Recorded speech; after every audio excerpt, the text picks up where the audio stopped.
that semifinal game, if you know you're going to win it, it's a pretty good hammer equalizer in the final, I find. Yeah, that's a really good point, and especially nowadays, you go back on that same sheet 2 hours later. You haven't had time to think about it, and the other team has, and it just changes the dynamic the whole way. I think I agree. I watched one of those Legends of Curling, and Kevin Martin. Oh, the '91 Brier played Saskatchewan, and before Kevin Martin had ever won a Brier, he said, if you know you're going to win, if you know you're going to win semi, you absolutely want to play it. So he figured he would have said it just like that too. Yeah. And he was right. He had the leg up on him. I must say I don't really remember much from this game. I remember I kind of remember 8, 9, and 10. But other than that, I don't really remember too much. Yeah, I agree. 8, 9, and 10. I won't spoil it for everyone watching, but yeah, I guess so. Yeah. There's a moment before the game here. Braden and Dallin got into it pretty good. Right after draw to the button, they got into it before the game. Yeah, Dallin and Braden were always good to get into it with each other. I must say they were two that Dallin would never let anything off the hook, and neither would Braden. And Braden was probably making sure that Dallin knew we were starting the game with hammer. That he did, and the beauty of that, I must say, is as soon as you kind of got Dallin and seems to be even myself kind of rattled up, that generally wasn't a great thing for the opposition. So it was after that happened, I was pretty happy that we kind of got that. Gets the juices going, feed off that a little bit. Yeah, exactly. Jerry, I don't know if you can hear us. I can't hear the game. I don't know. Can you hear the game, Maddie? No, I can't. I don't know. That may not be possible. The viewers might be able to hear it. I'm not sure. Going to be here, especially Kim. You referred to the strong finish that Kirk's team had in the last. Maybe we're overruling it. Too loud for it. This team has sat. Dunstone's team has sat all day. Yep. They did want to sleep in. They did say that they were looking forward to turning off, but they have to fire it up fast now as compared to. I remember in the first end here, Deuce, on my first or second one, Deuce yelled down the sheet about halfway down. He yelled, "It's heavy, get ready to sweep it." And as it's coming in, and I wasn't too happy at Deuce about that comment either, I'll tell you that. And luckily it wasn't heavy. It wasn't heavy, thank God. But the Curlsask Provincials, in my 3 years of playing them, there's been no shortage of chippiness. Not just on Championship Sunday and the final weekend, but throughout the entire week. There hasn't been a scenario yet where I haven't seen any sort of chippiness on the same sheet that I've been on in a game. That's hey, there's a lot of talk, and we'll get into it a little later this week on the Brier and the playdowns and all that jazz. But I don't think anyone would disagree that the Provincials and the Tankard and trying to get to the Brier is one of the funnest things of the year. And I think, like I said, everyone brings it up a notch, and I think that's kind of why you get some of that chippiness going on. Mm-hmm. Absolutely, we're getting into it right away here. Not afraid.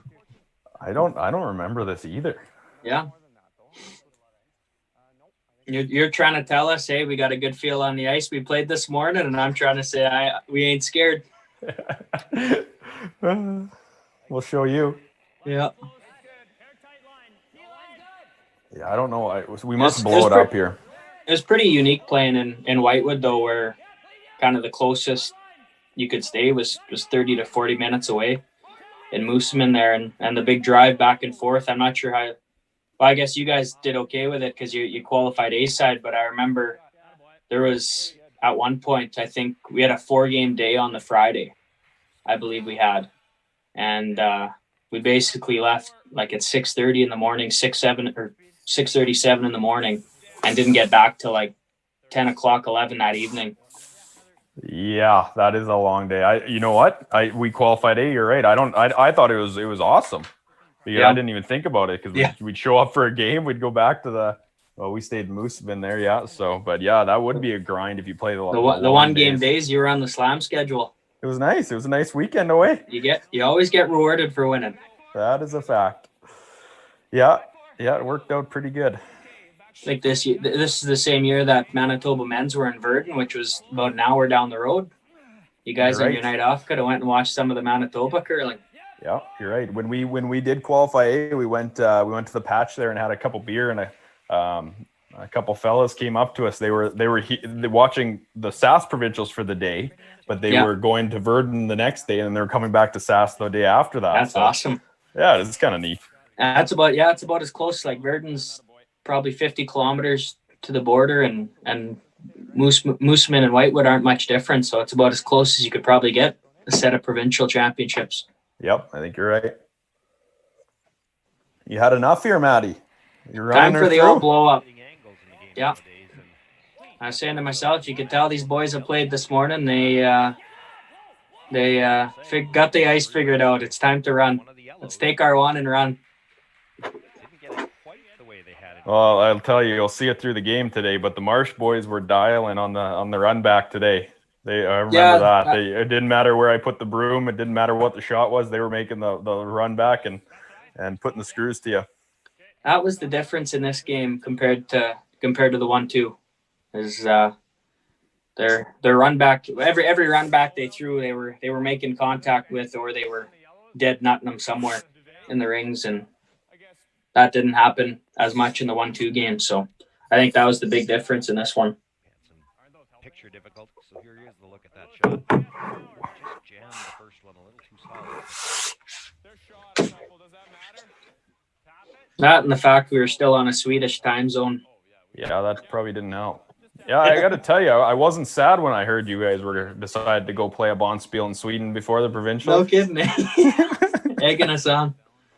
Yeah, that's we did think long and hard about that decision, on whether or not what to do it and how to time it all out and that sort of thing. But yeah, I mean, sometimes it works, sometimes it doesn't, and I think that's a decision we knew full well what we were getting into. I think making the decision to go to Sweden and the risk coming back. It was kind of that. I think that our very first game of this event, actually, we were like absolutely dead come ends 8-10. Like I'd never seen had a feeling like that before, where I felt like an actual zombie on the ice. Yeah. But it is one of those things, like you said, it's like you talk about growth and wanting to get better and wanting to, be the best in the world and win worlds, win Olympics and stuff. It's like, that's a huge opportunity to go experience another culture and play in another culture, but feel that jet lag and play that too. So it's tough to give up those opportunities as well, right? Chance to represent Canada, obviously, right? And totally. Beautiful country like Sweden and playing in an event with a $40,000 first place prize in it. I mean, that's a tough opportunity to pass up. Yeah, you slammers it's all about the money, isn't it, Maddie? No, that's what it's all about. Yeah, nail on the head. If I had $1 for every time I heard that this week. Oh boy. I do remember this arena being incredibly cold, though. Yeah. It was a little bit smaller, but it was packed all week. They did a great job. The amount of volunteers they had in Whitewood, and it was that whole week. I think was like minus 40, 50 out. Like it was just incredible the weather. It was. You're right. And I remember doing an interview with Claire outside. Actually, I can't remember after which game or not, but the wind was howling. Like I was trying to talk and my teeth were chattering the entire time. It was that's one thing. No, go ahead. Nothing says Saskatchewan Provincial like minus 40 in a small town.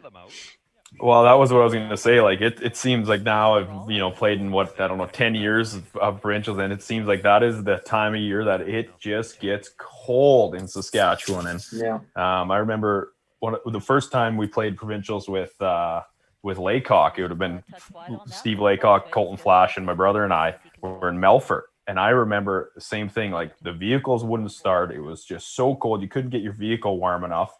The hotel room was basically, there was frost all over the hotel room, but that's just how it is in February, I guess. Got to do the Brad Height and just leave the vehicle running all night. Yeah, that is a veteran move. He's been to a few tankards. He knows what to do. Yeah, he knows. Yeah. Braden got a little unlucky on that run back. Yeah. There. Story of your life. Jeez. This is the shot. This is the shot. I don't know if people can hear it at home. This is the shot where Ducey yells down right about now. She's piping hot. Right there. You can see him in the corner.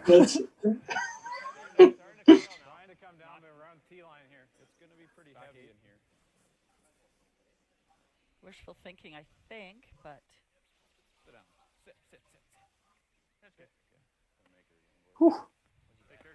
Stop just in time. Gives Matt Dunstone the chance to get behind that corner guard in front of the tee line. Now we set up the deuce. He'll set up his deuce. yeah, a bit of a wall. It's I still believe to this day that the first end of a curling game is by far the most important end of the game. It completely sets the tone for the rest of the way. Yeah, you're right. I think that's a really good point. I mean, if you can get a couple points, or in an 8-end game, even if it seems you can get a point, it just changes that dynamic, and everyone's chasing from that moment on, it seems. Yeah.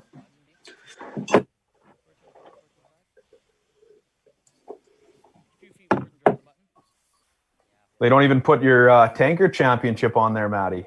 Canadian junior champ. Yeah. When the Tankard in 18 and not good enough. The juniors has always meant more than the men's and the ladies game.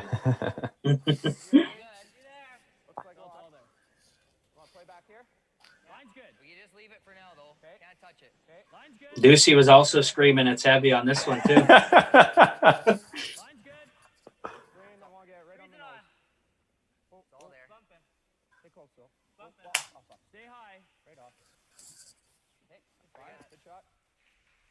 Well, options on that shot with the backing there. You had a shot for 2 here, didn't you, Matty? I do recall having a shot for 2 here. Just didn't. Like I said, the first end sets the tone for the entire game. Yeah.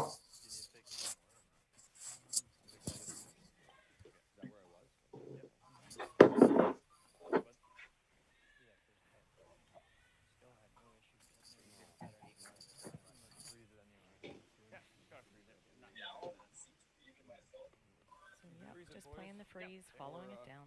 It happens to be just top 4. That'll be okay. Top 4 is okay. 6 feet less. Other than that, he has to be right down to it. If he's somewhere in between the two, there'll be a double off the stone of the. Yeah, catcher over there. Well, he'd have to come in off of it because this stone will be buried.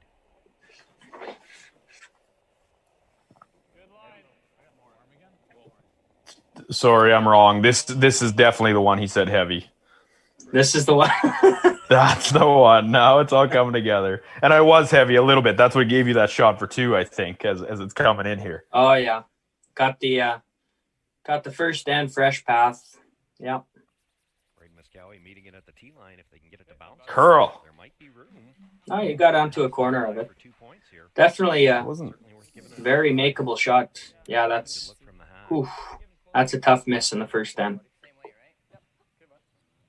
But again, it's one of those things. It's first, you don't play in the morning, and as you don't play in the morning, you don't realize the ice changing and straightening up. And as it seemed, as we went, the rocks became a lot less sharp, and the ice became harder. It was cold out, like you said. This one doesn't curl enough on you, and likely that's why, right? You weren't a part of that for the first. That's all stuff you 3 hours. learn that's all stuff you learn in that morning game for sure. So I would agree. If you know you're going to win, you'd play that, but you're going to take the final without playing it every time. Yeah, which is funny how it works. I'd love to get the facts actually. or the stats, sorry, on what percentage of provincial winners who have won that 1-2 game, and Brier winners, Scotty winners, amount of people who've actually won that 1-2 game that end up winning the final as well.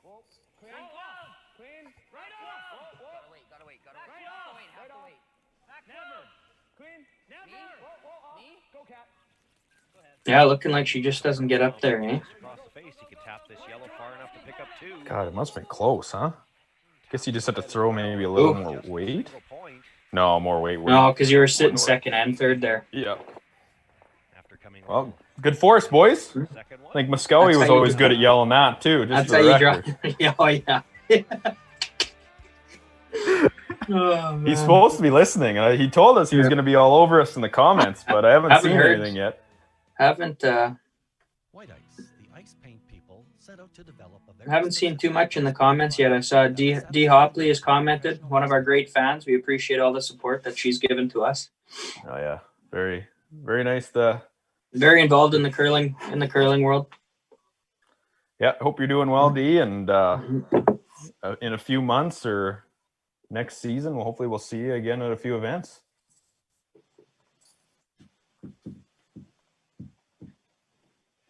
Have you been able to think about the bubble much more, Kirky? The whole. What were your initial thoughts when you heard about that? The bubble? The bubble, yeah. Yeah, I was super excited. I mean, that I just thought was so cool. I think a few other athletes have said this, but we give a lot of shit generally to Curling Canada and the powers to be, and that's kind of seems to be the athlete and the curling bodies kind of relationship always. But I gotta say, I gotta hand it to all of Curling Canada for the work that they did in that. And I know we aren't there yet, and there's a lot of things that have to go, but that is a huge undertaking for a amateur sport organization to do. So, I mean, I was super excited. They did an amazing job. Kudos to everyone involved, because that is a boatload.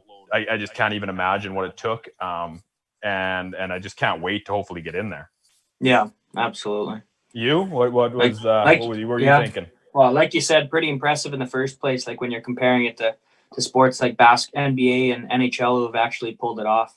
I mean, for a sport like curling, which obviously is no secret to anybody that the amount of money in it is not close to what NBA and NHL has. I mean, for it to become a real possibility, pretty impressive. So, I'm very excited. I must say, I was actually, when we kind of got the outline of what the weeks would look like, and I was kind of shocked at the scheduling of it all and how it seemed very reasonable, and no different in the grand scheme of things from what those events would regularly be. So, which I think makes it possible for all these teams to actually go there and enjoy it. So, yeah, like you said, just wanting to figure out how the heck to get in there now. Yeah, exactly. That's actually, I think, more as you get into it is I think going to be the biggest hurdle is figuring out how to get teams qualified for it and do it in a reasonable way and these sort of things. And I mean, that's obviously something that'll have to take place, but that's going to be the tough part, I think, or the next challenge. But yeah, I mean, I'm just super excited. I mean, and I think they've done a good job. And the nice part is you can come and go. Yeah. So I mean, if a women's team plays the Scotties and then comes back for the Grand Slams a month and a half later, I mean, they can come for 10 days, see their family, go home. If they need to do their quarantine, get testing, whatever that may be. They can spend time with their family. They can be with their family, come back for the Grand Slams. Same with the Brier. You could play in the Brier. You could go home for whatever 3 or 4 weeks and come back, depending if you're playing the Worlds and the mixed doubles. So, I mean, I think everything's done very reasonably. So, yeah, I think it's just awesome. I think it's so important that we're getting back to showcasing the sport on TV.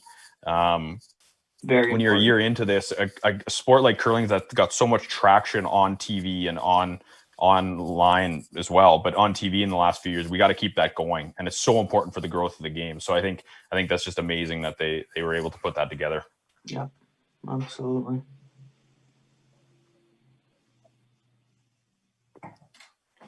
Second end here, I think. Second end, and we're both down one glass. It's going to be a long game. What do we got? Second end.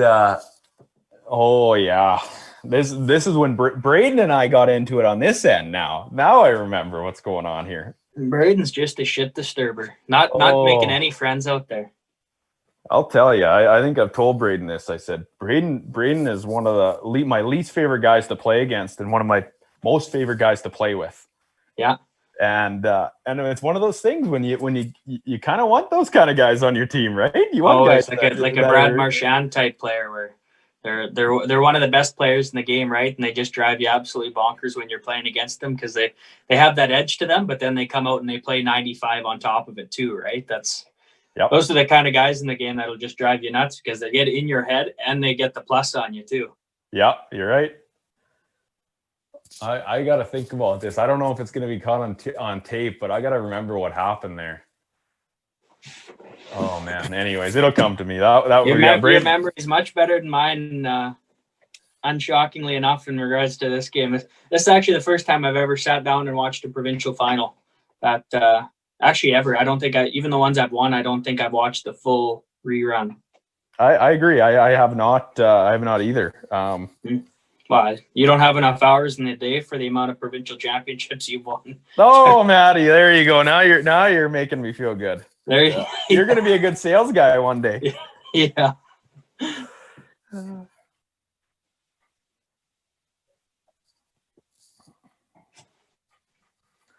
Yeah, this was the beauty of Dan and Kevin. This game, boy, they over. Yeah, in this game, you can safely assume that these ones were being made. Yeah, and I don't remember this, but I would imagine this is made, and they just made these time and time again over the 2 years we played together. Yeah. They were just like bullets. It's amazing actually how this shot in particular, how easy it makes the rest of the end when this shot is actually made. Yeah, you're totally right.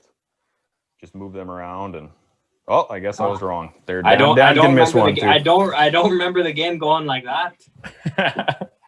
That's another thing about curling and sport is you have you're caught in this like emotional roller coaster that you think things are happening and they really aren't in a lot of cases. I could have sworn they were 100% in every peel weight shot called this game. Yeah, I thought that too.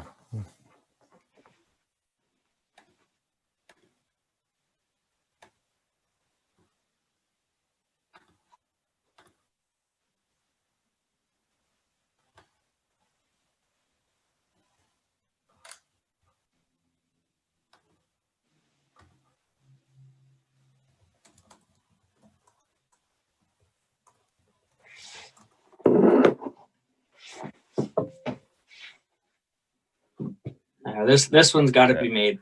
I was going to say Kevin will take care of this. Yeah.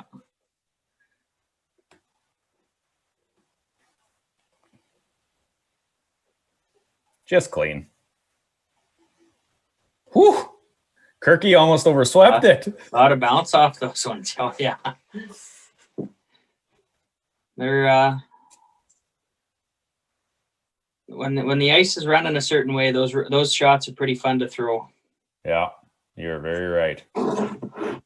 That is, and generally as you get deeper in weekends too, you start getting a feel for how that's going to run, and you start making more of them too. But you're right, and Darren Gress and who makes the ice at the Tankard, they do a hell of a job, and you just know exactly where that rock's going to be when you let it go.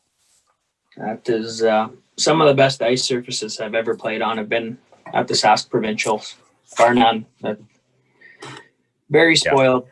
Yeah, you're right. It is amazing. It's and I mean we're lucky enough we get to practice and play at the Highland where Darren runs the ice at the Highland, but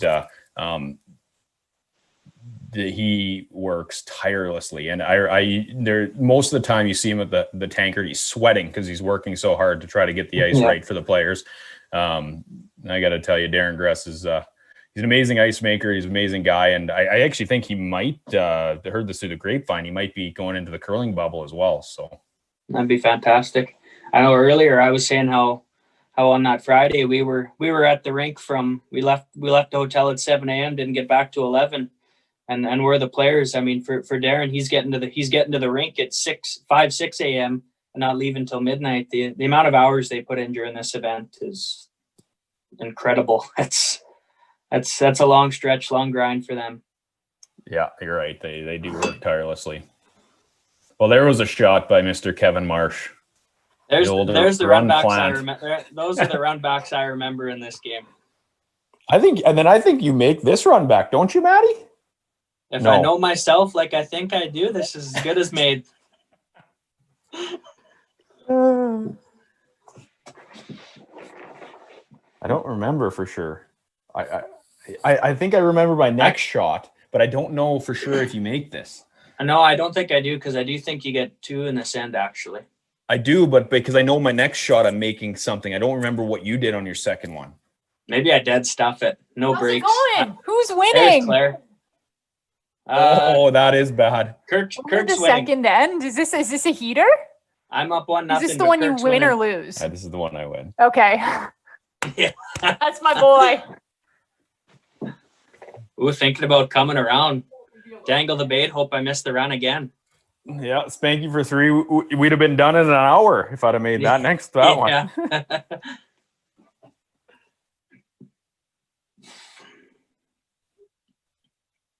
This is, maybe I don't remember this right, but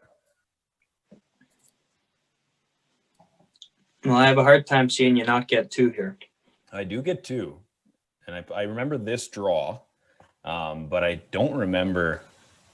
Are you with this ice? You must still be playing the out turn draw around the corner.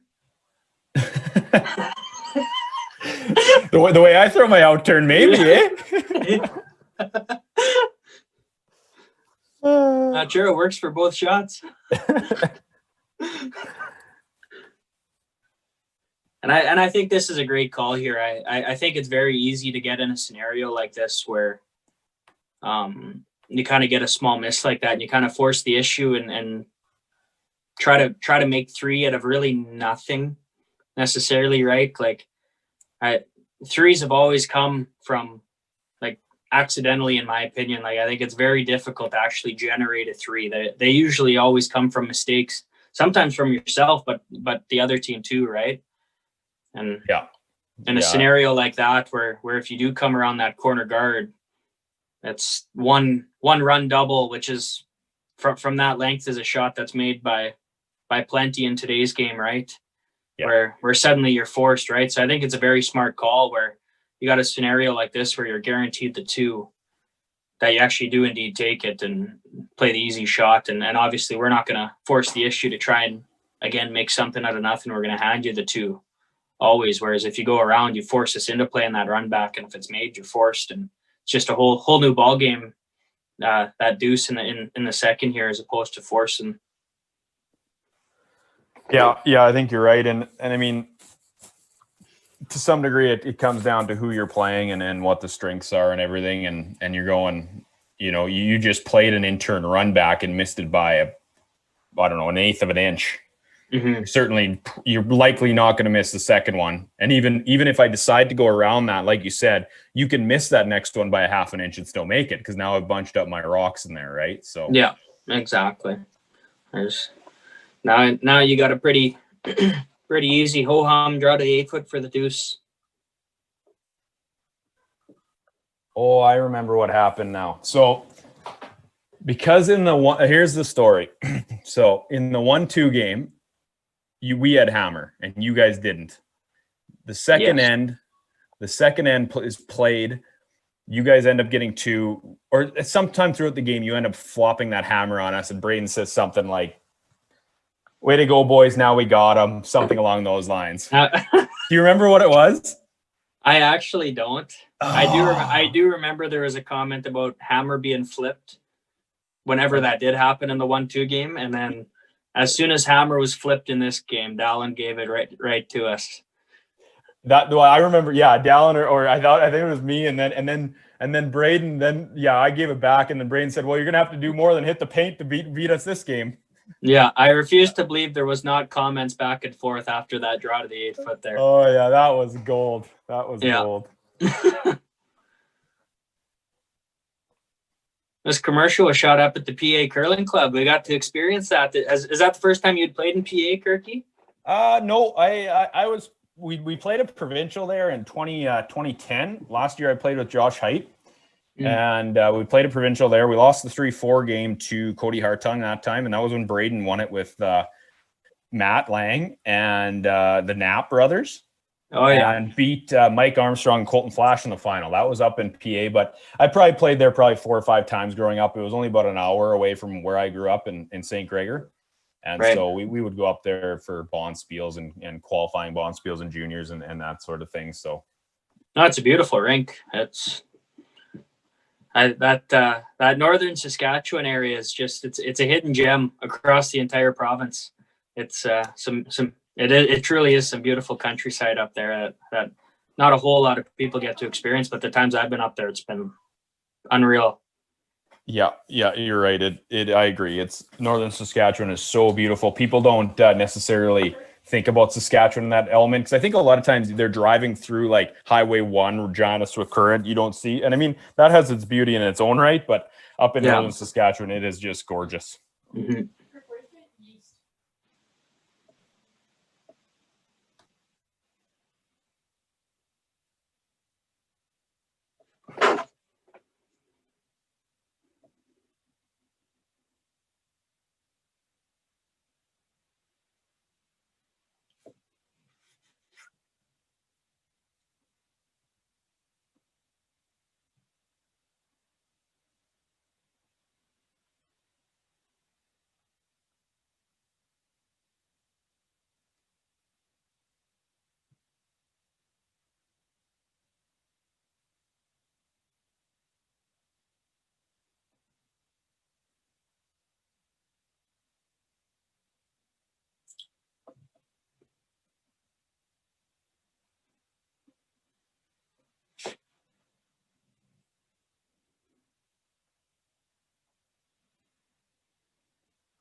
Got a question from Elaine here.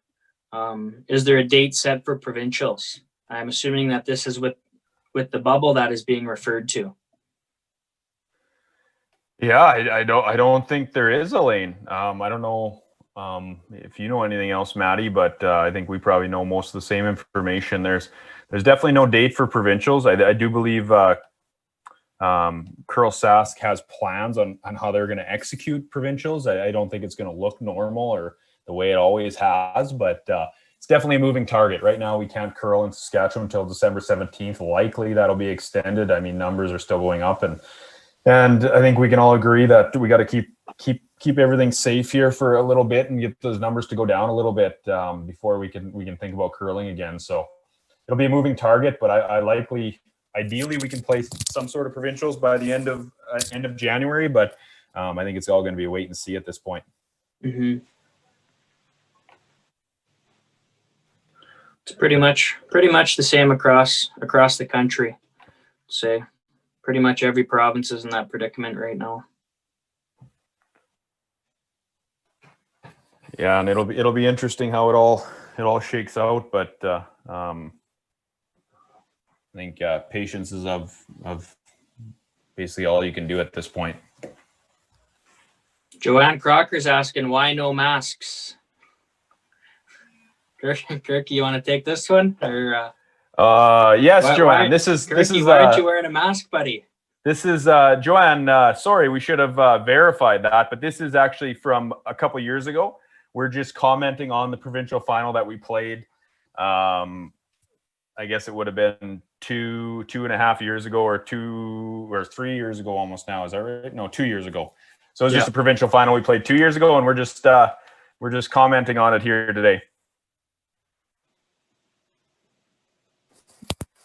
Here's the story from end two. So Braden, here I got word. Braden said in the 1-2 game, in the 7th end, I didn't think it would be that quick to flip hammer, because we had a hammer in the 1-2 game.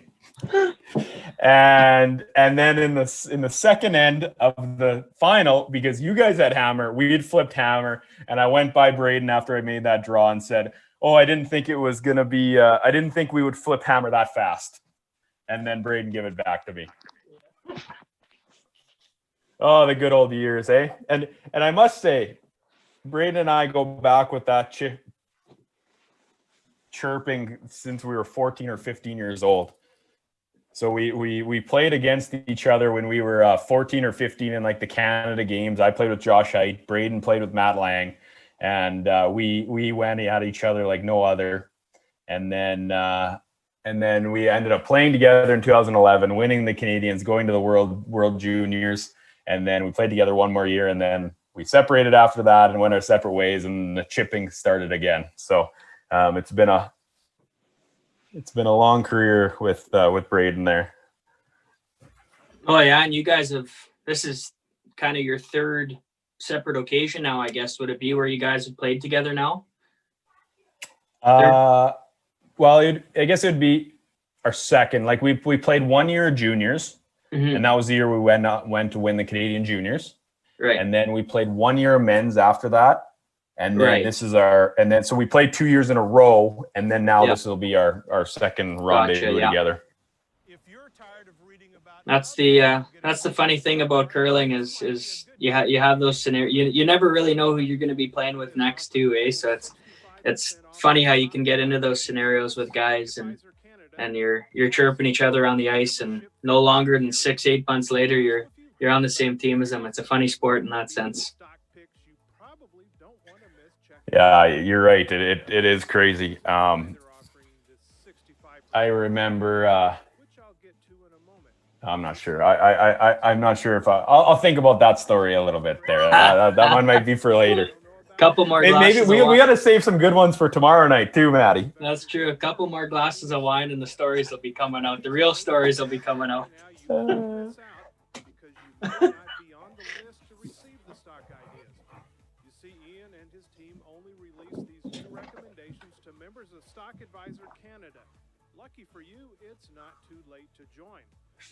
we got a commercial here. I'm not sure. I like it, or not showing the marshes making all these run backs. So I got Gertzy on the side here saying, "Let's go to commercial."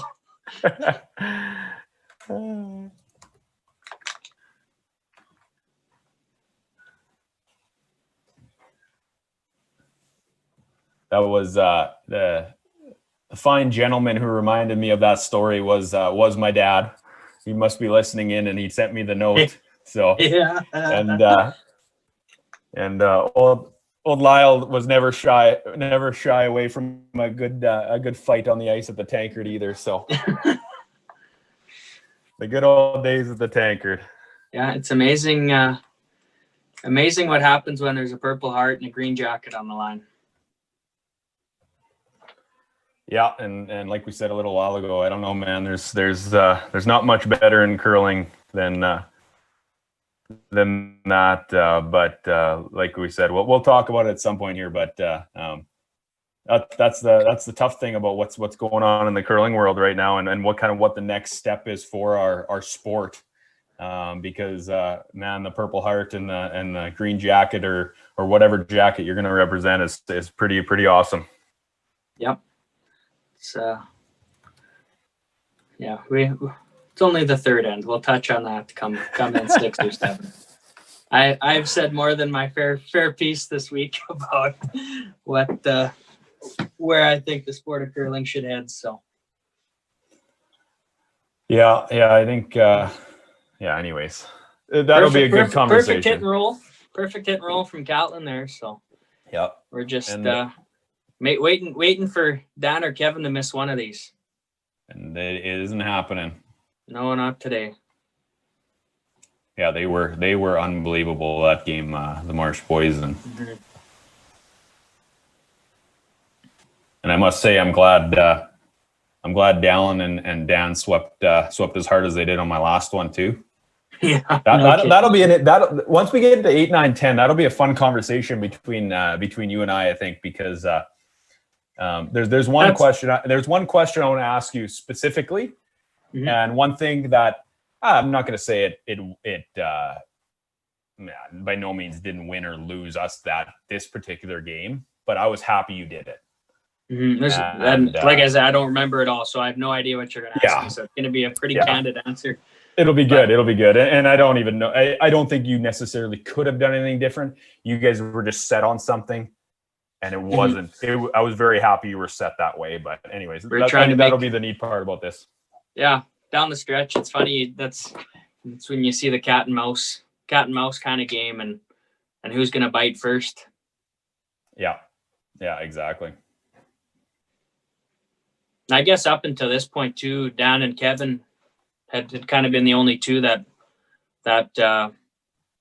shouldn't say hadn't won a green jacket, because I do believe they've won a mixed before. Would I be right in saying that?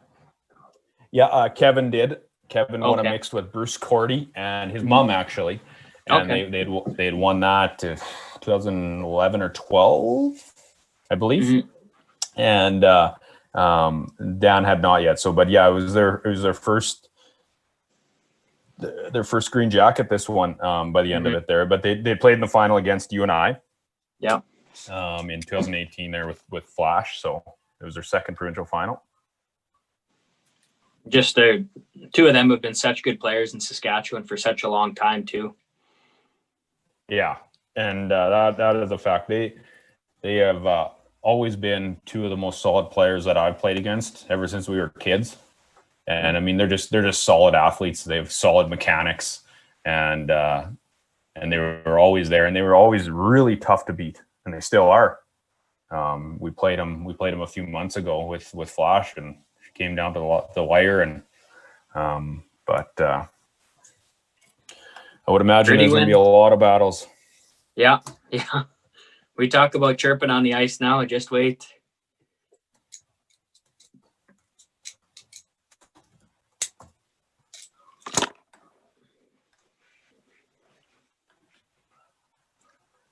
You couldn't have put that out turn draw in a much better spot there, Kirky.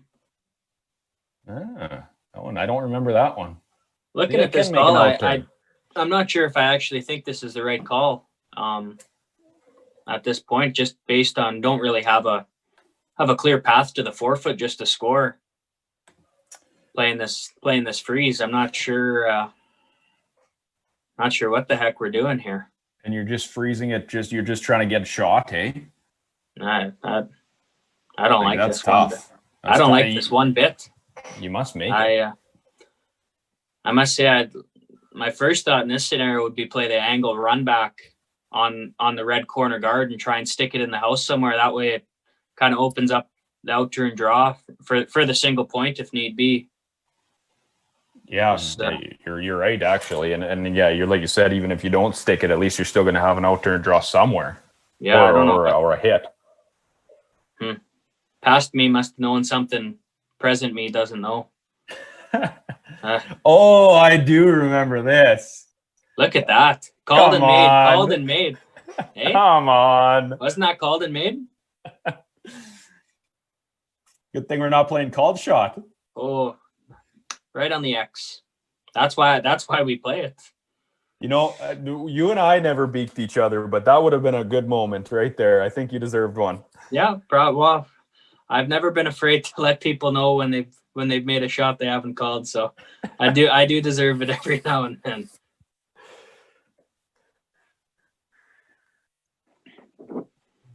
Got another question in here from Braden. He's asking who on tour has the best chirps. Oh, that's a good one. Depends on the day. You get some guys on the day, and there's just endless amounts of great chirping going on. I mean, the easy one that we can talk about is Ben Hebert. in my day. Like I heard Wayne Madaw was unlike anybody else, but I didn't play against him a ton. I played against him a few times and never really got into it. But Ben Hebert's good. Yeah, I don't know. That would be my easy one. Like Braden's absolutely number 2 in my Mosk world. is up. Mosk is up there for sure. I wouldn't say there's anybody that's like super constant with it. It's just you get a guy on a certain day and they just got that edge to them. And for a lot of guys, that's kind of their game too, is having that edge, that chippiness to them is what makes them good in general, like an overall curler. I would say that for guys like Ben and Braden, that when they have that little edge to them, that's when they're at their best.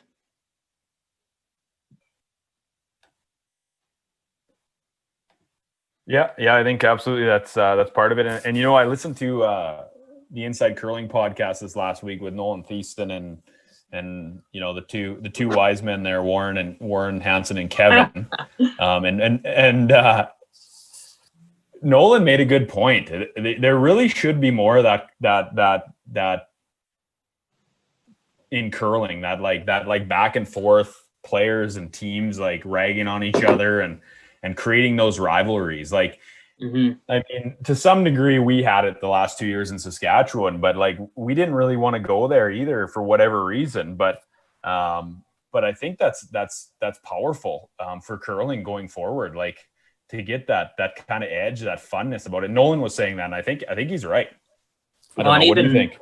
100%. Like even in the arena setting too, right? Like where you're cheering for a specific team and the team they're playing misses a shot. Like I see no harm in getting to the point where we're cheering like openly cheering against the team that's playing our favorite team, right? Just like they would. You're always booing an away team in a stadium, right? And I see absolutely nothing wrong with that. I think that chippiness, that aggression towards someone we're not cheering for, I think that's how we attract a lot of the younger people. Like I think they love that sort of thing, right? And you go to sports like football, like leading up to the week, like you always have this. You have the star cornerback in Jalen Ramsey who's chirping the star receiver in DeAndre Hopkins. They're going at each other before the week, and then suddenly Sunday comes around and it's must watch football because you have these two guys who have just been going at each other nonstop for 6 straight days, and then they get to finally put their money where their mouth is on the ice. Like I think that'd be just something fantastic for curling. And obviously you want to do it in a right way, like you're not personally attacking anybody ever, but to openly call out for a Ben Ebert, like say you're coming right at him like before a day or two before you play him, right? Like I think that's something that'd be really good for the sport. Yeah, I would tend to agree. I think for sure there has to be some of that going on in the crowds and that sort of thing. And I think like you said, you got to do it in the right way, and there's a proper way to do everything that you're doing it. Like you said, you don't need to personally attack people, but for fans to cheer against the team they don't want to win, I think is vital to fill and create atmosphere in buildings.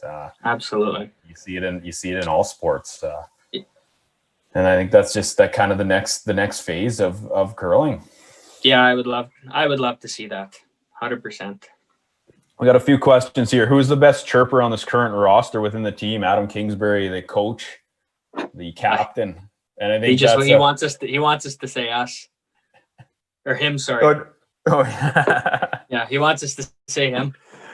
Well, to me, it's got to be Mosk. I just can't go anywhere else. I'm just taking it to him. I got free reign on Braden tonight. He can't even say anything back to me. You got to take it to him. The opportunity is too big.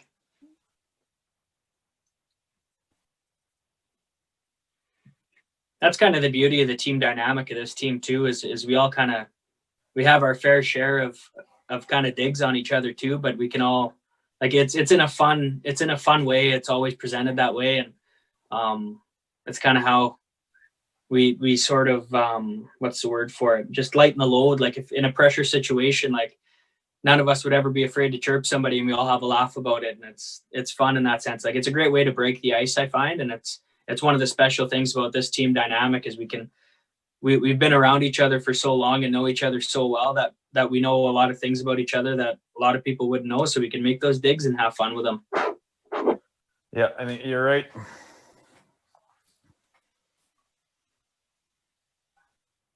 Yeah, Joanne made a good point here, and I think that's something to chat on. And she's like, well, we're talking about chirping and that sort of thing on the ice, and maybe fans cheering against teams and that sort of thing. And she asked, like, isn't this supposed to be a gentleman's sport? I think that's a really, really good question and a good point. In terms of, like, I think it was, and I think it is and I think that's a great thing about curling. But I think to reach the masses, I think you got to ask yourself, what's the next step for the game, and do we want to give up some of those traditional roots of the gentleman's sport, the gentlewoman's sport, that sort of thing? I don't know. It's a tough question, but obviously, I guess, Matt, you're on board for removing that side of it. Yeah, and like I said, I think it's always important that you're doing it for the right like, always bringing respect into play. It's not about trying to dismantle a person at all. It's like the utmost respect for the person and doing it. There's always an appropriate and an inappropriate way to do things. But I like I said, every sport evolves. I think this is just every day we're seeing it with curling, and I think this is just a part of it. Every professional sport you look at, there's teams openly cheering against other teams, right? And I think eventually to create that atmosphere, like you said, that atmosphere that's just not there. I think just to make it fun to go, like just to be able to say to your buddies, like, let's go to a curling game tonight. I'd love to cheer against so-and-so, or love to cheer for so-and-so in a certain way. Right. So I just think it's kind of the next stage of revolutionizing the game and creating that atmosphere.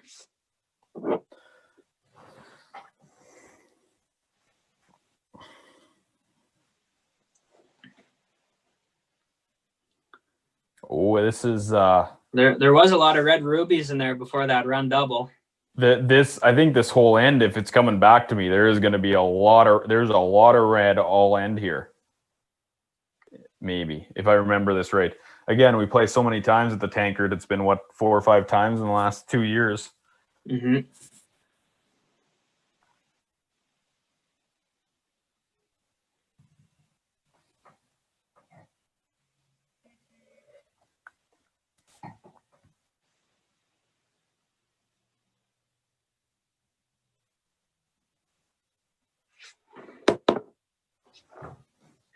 So kind of in a snare, go back a couple shots ago, Kirky, maybe talk to me why it's like you were looking at 3 reds in the rings, but you had kind of had 3 yellows out in front. Like, maybe explain why that's not a very scary situation, right? Like, I think kind of growing up and as a junior curler, especially, as soon as you see rocks in the rings that aren't your color, right? That's when you kind of start to panic a little bit, right? Maybe explain to me why, in a scenario like you were just in a couple shots ago, where I would argue that yellow was in a better situation than red was. Yeah, I mean, that's a really good point. So generally speaking, I always say nowadays you almost don't want to be the first team into the rings, because now, like, you're going to see it here. I'm not sure exactly what we're playing. Again, I don't remember. I don't necessarily know, but owning that, again, you talk about all the time, that control zone, that top of the house is huge. The run backs are made all the time. Having a couple rocks in the rings early in the end really doesn't mean a whole bunch, because those rocks are going to be gone. Your rocks are going to be in good, powerful positions to make the attack moves. And in my mind, the attack moves happen thirds shots, maybe even the skip shots, maybe sometimes the seconds last shot. And by having your rocks in a position that they can attack is huge, versus in a position that can be attacked. And what you guys had in there, in my opinion, was red rocks that could be attacked. And we did. We attacked them. They were gone. And then we can go from there and attack. So I think it's about being patient with ends and allowing the ends to unfold, and putting your rocks in places that they'll be used in rocks 5, 6, 7, 8 versus 1, 2, 3, and 4. Yeah. Even in a scenario like this, like, fantastic shot from Mosk, but you guys are one really good run back away from from suddenly looking at scoring a deuce in this end, right? Yeah, And totally. So basically in this scenario, yeah, Red's sitting 3, but we're still kind of hoping for a miss from you guys to be able to take advantage of this in any sort of way.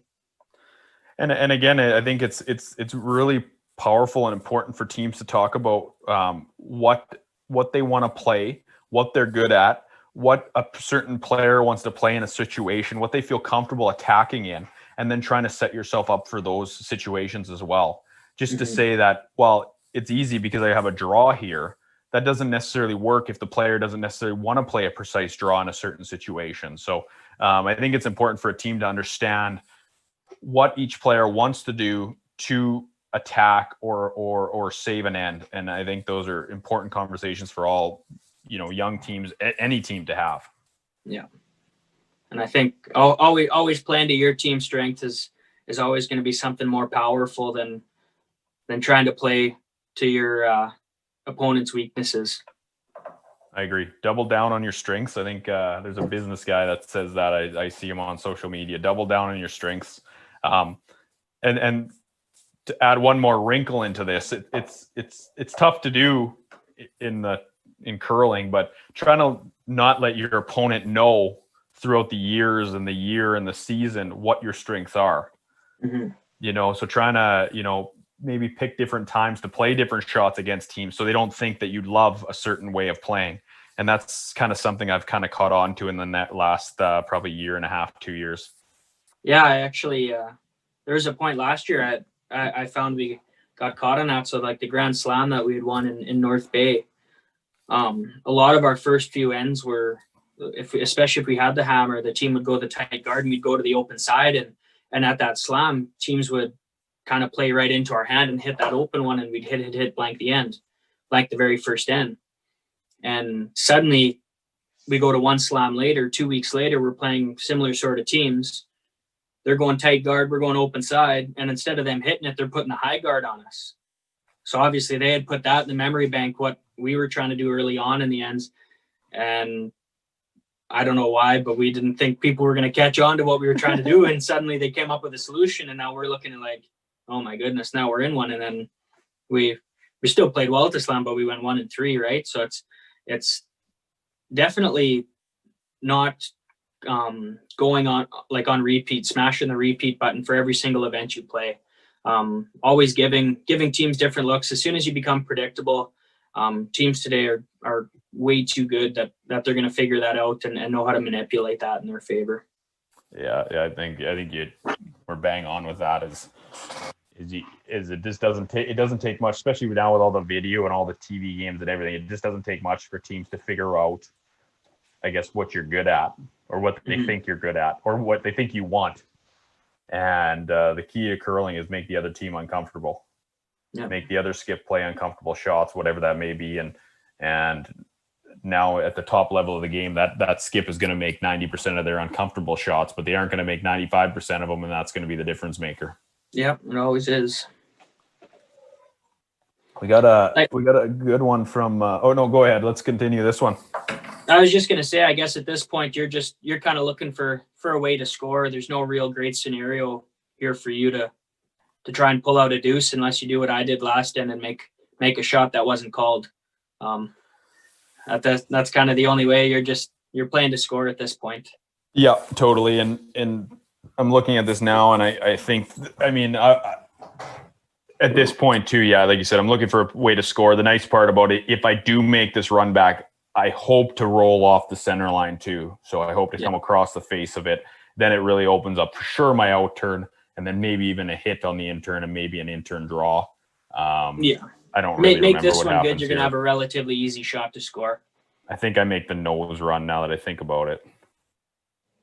So, looks like a great shot, but I don't know what happens here, but you can put a boatload of heat on us. Like you must make the nose run back against 3 for 1.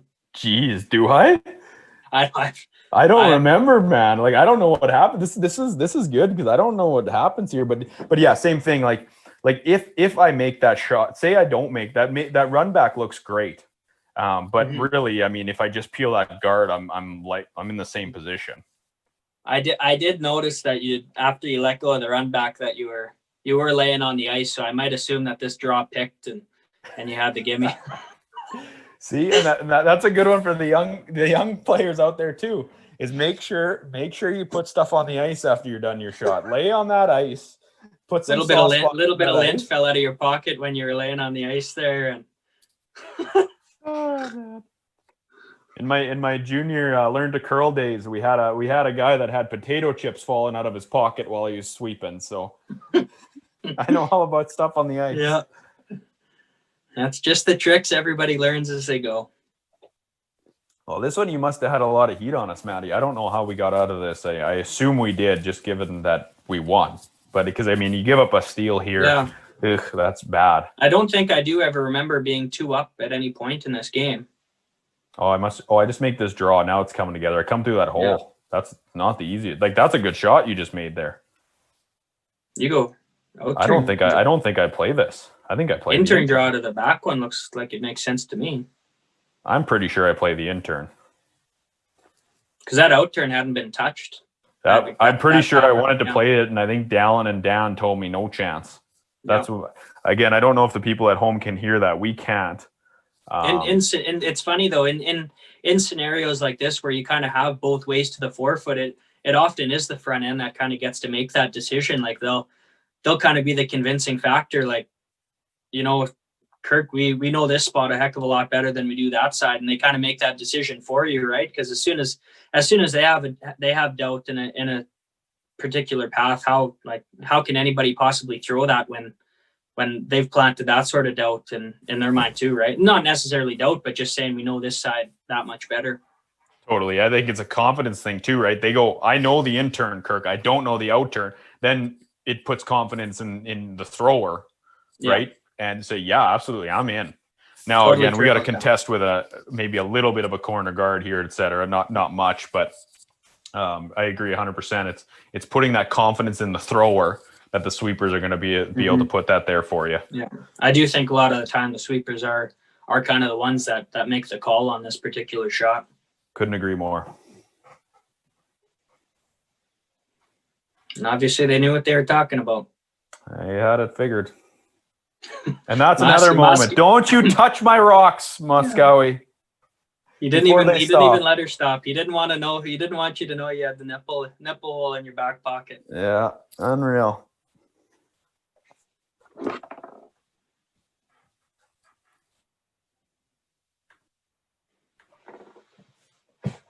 Well, I'm gonna have to go fill up for the 5th end here.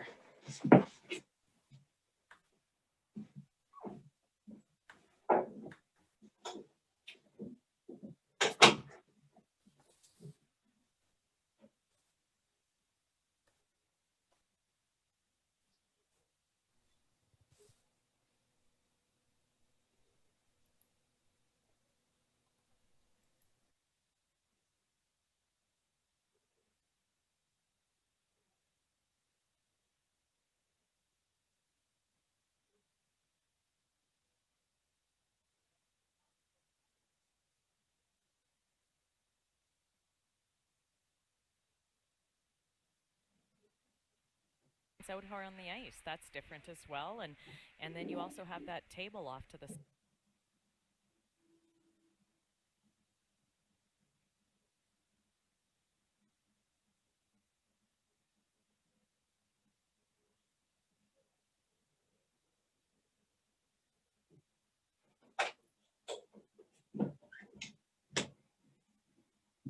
out here on the ice, that's different as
Back live in the 5th here.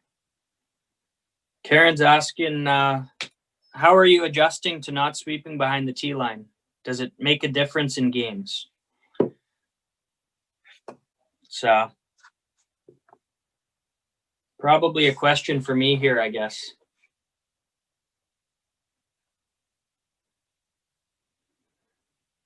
Got Kirky on the mute here. Jeez. Eh. It's like I haven't been on a Zoom call in the last There you year, go, eh? not on mute anymore. So, did you hear my question, Kirky? I did hear your question, and I said, I think this is a question for you, Maddie.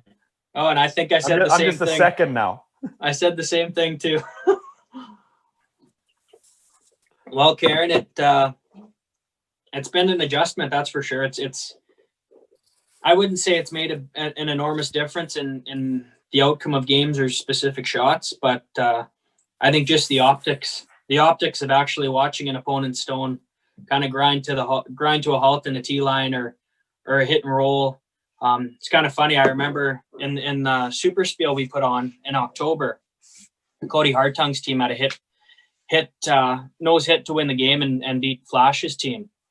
And he had hit about half a stone and the rock was kind of rolling the whole way.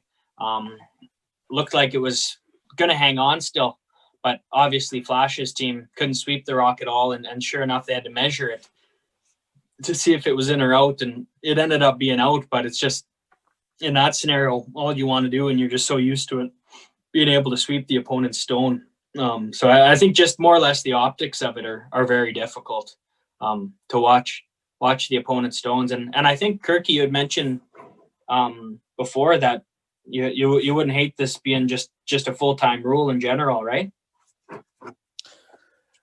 Yeah, I'm not sure. I have a super maybe I heard opinion on that it, from but somebody I think, else. Yeah, no, I probably did say it because I know Stevie, our old skipper there, Stevie Laycock, always That's said who he's I'm like, getting it from. well, I and knew. I think Yeah. And I think he's right. Like, it doesn't do anything. All it does is cause like friction between the teams because, again, the people at home may or may not know, but like once you get on that tee line with another player, there's sometimes a little bit of action going on. And Yeah. I'm sure Kmart isn't watching tonight, but Kmart, you always just swept a little early of the tee line, and there's always stuff going on with that. And then we were joking about it with our team back in, I don't know what Briar was, the 97 Briar. I think Kmart was getting into it with Jeff Ryan on the tee line. And so I think it causes more just friction between teams than it actually does anything. I don't know. Like, it's hard to believe that sweeping beyond the tee line really does a whole bunch. I can't think imagine. if Stevie's listening, I doubt he is, but if he is, I believe he's got an opinion that it should probably be just a rule that's abolished. Just when it's Red's turn to throw, it's their house, and when it's Yellow's turn to throw, it's their house, kind of thing. And I don't see nothing wrong. That's a rule I could go any which way. I just don't think it makes a big enough difference.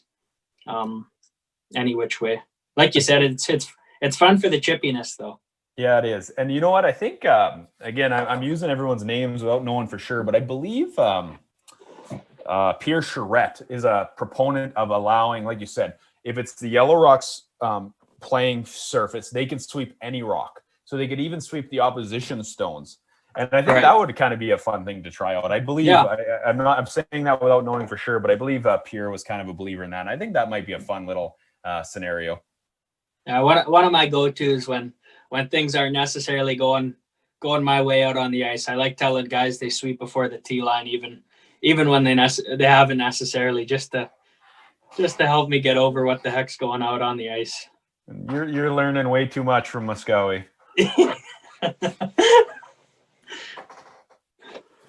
So we got Eugene. one from Eugene. Go ahead, Maddie. Mr. Eugene Ritzik, Saskatchewan curling legend. Yeah, he's asking us, do you think doing the Calgary bubble for 3 weeks and then quarantining back home for 2 weeks is going to discourage teams from committing? Will this be more about who can afford it than deserve it, however they choose the provincial reps for the Brier? It's a difficult question. Eugene's always good to make it a little tough on us. Thanks there. Thanks there, Mr. Ritzik. I mean, you know, I think that's fair enough. But At this point, it's tough for people that may or may not be able to do that big stint. But I mean, at this point, I don't know what else you do.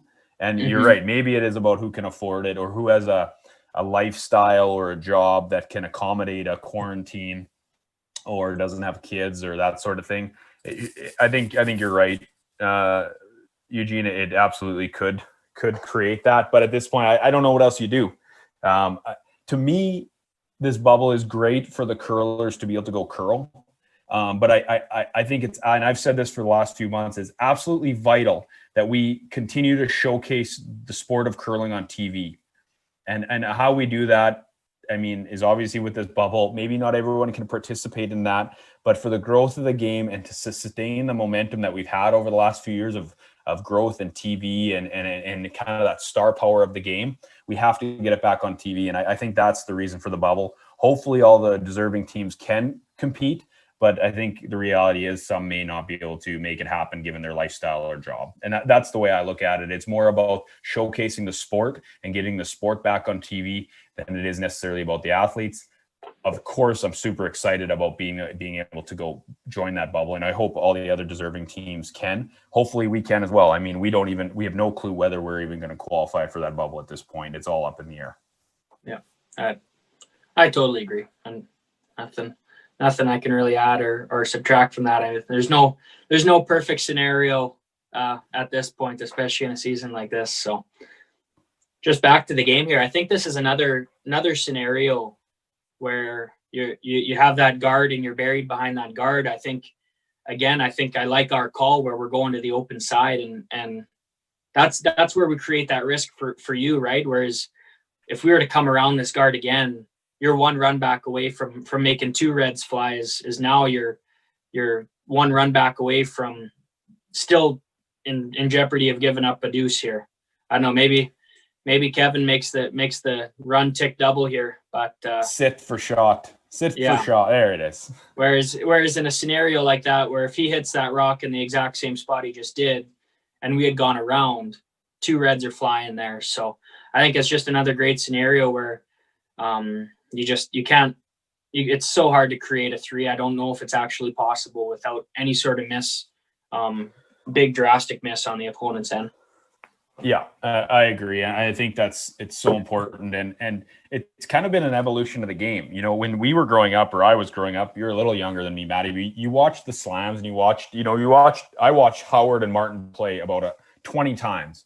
And all I saw was middle. And they played everything there. Well, then everyone got so good at run backs. And now, like you said, like by drawing around there again, you're never ever gonna create a situation where you're gonna score that three. That team is always gonna make that run back on you. If they don't make that run back, they're gonna make the double next time.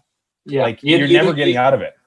You never feel like you're in any more trouble than you do if we go to the open side than you would if we had gone around. It doesn't change anything on your end. It just gives you the upside of getting rid of two rocks, right? That's all that coming around the guard again would do. It does way more for you guys than it would for the team throwing it. Yeah, I agree with you there. And there was a little bit of a oops by Mosk, which changed the dynamic of this end. Lint falling out of the pocket again. She picked backwards? I've seen a rock pick backwards before. You know what? In all fairness, he's gonna have a little bit on me next game, so I'm gonna take what I can get here. Yeah.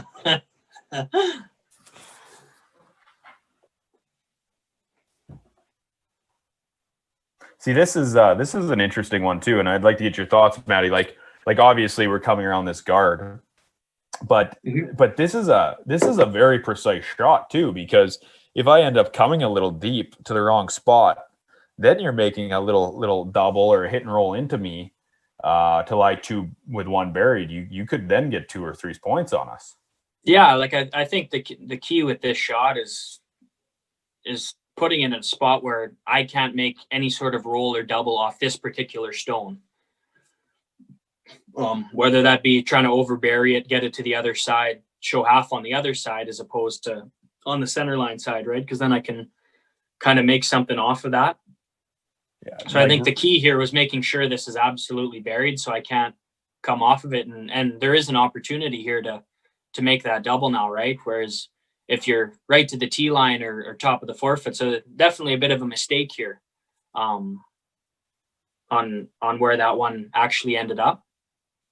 Yeah, I think when you look at this, the mistake is, again, I don't remember the ice and which side of the sheet we could use, but I should have played the other turn, is what I'm saying. Right. I make that same shot in the other turn, and we were like, you don't have a whole bunch on. Yeah, anymore, like if you're in the exact same spot depth wise, but that rock is showing that much on the other side of the guard, like you said, by throwing the out turn, then I'm playing the in turn draw around with kind of a hope and a prayer chance for the deuce, as opposed to this is a pretty realistic chance for two.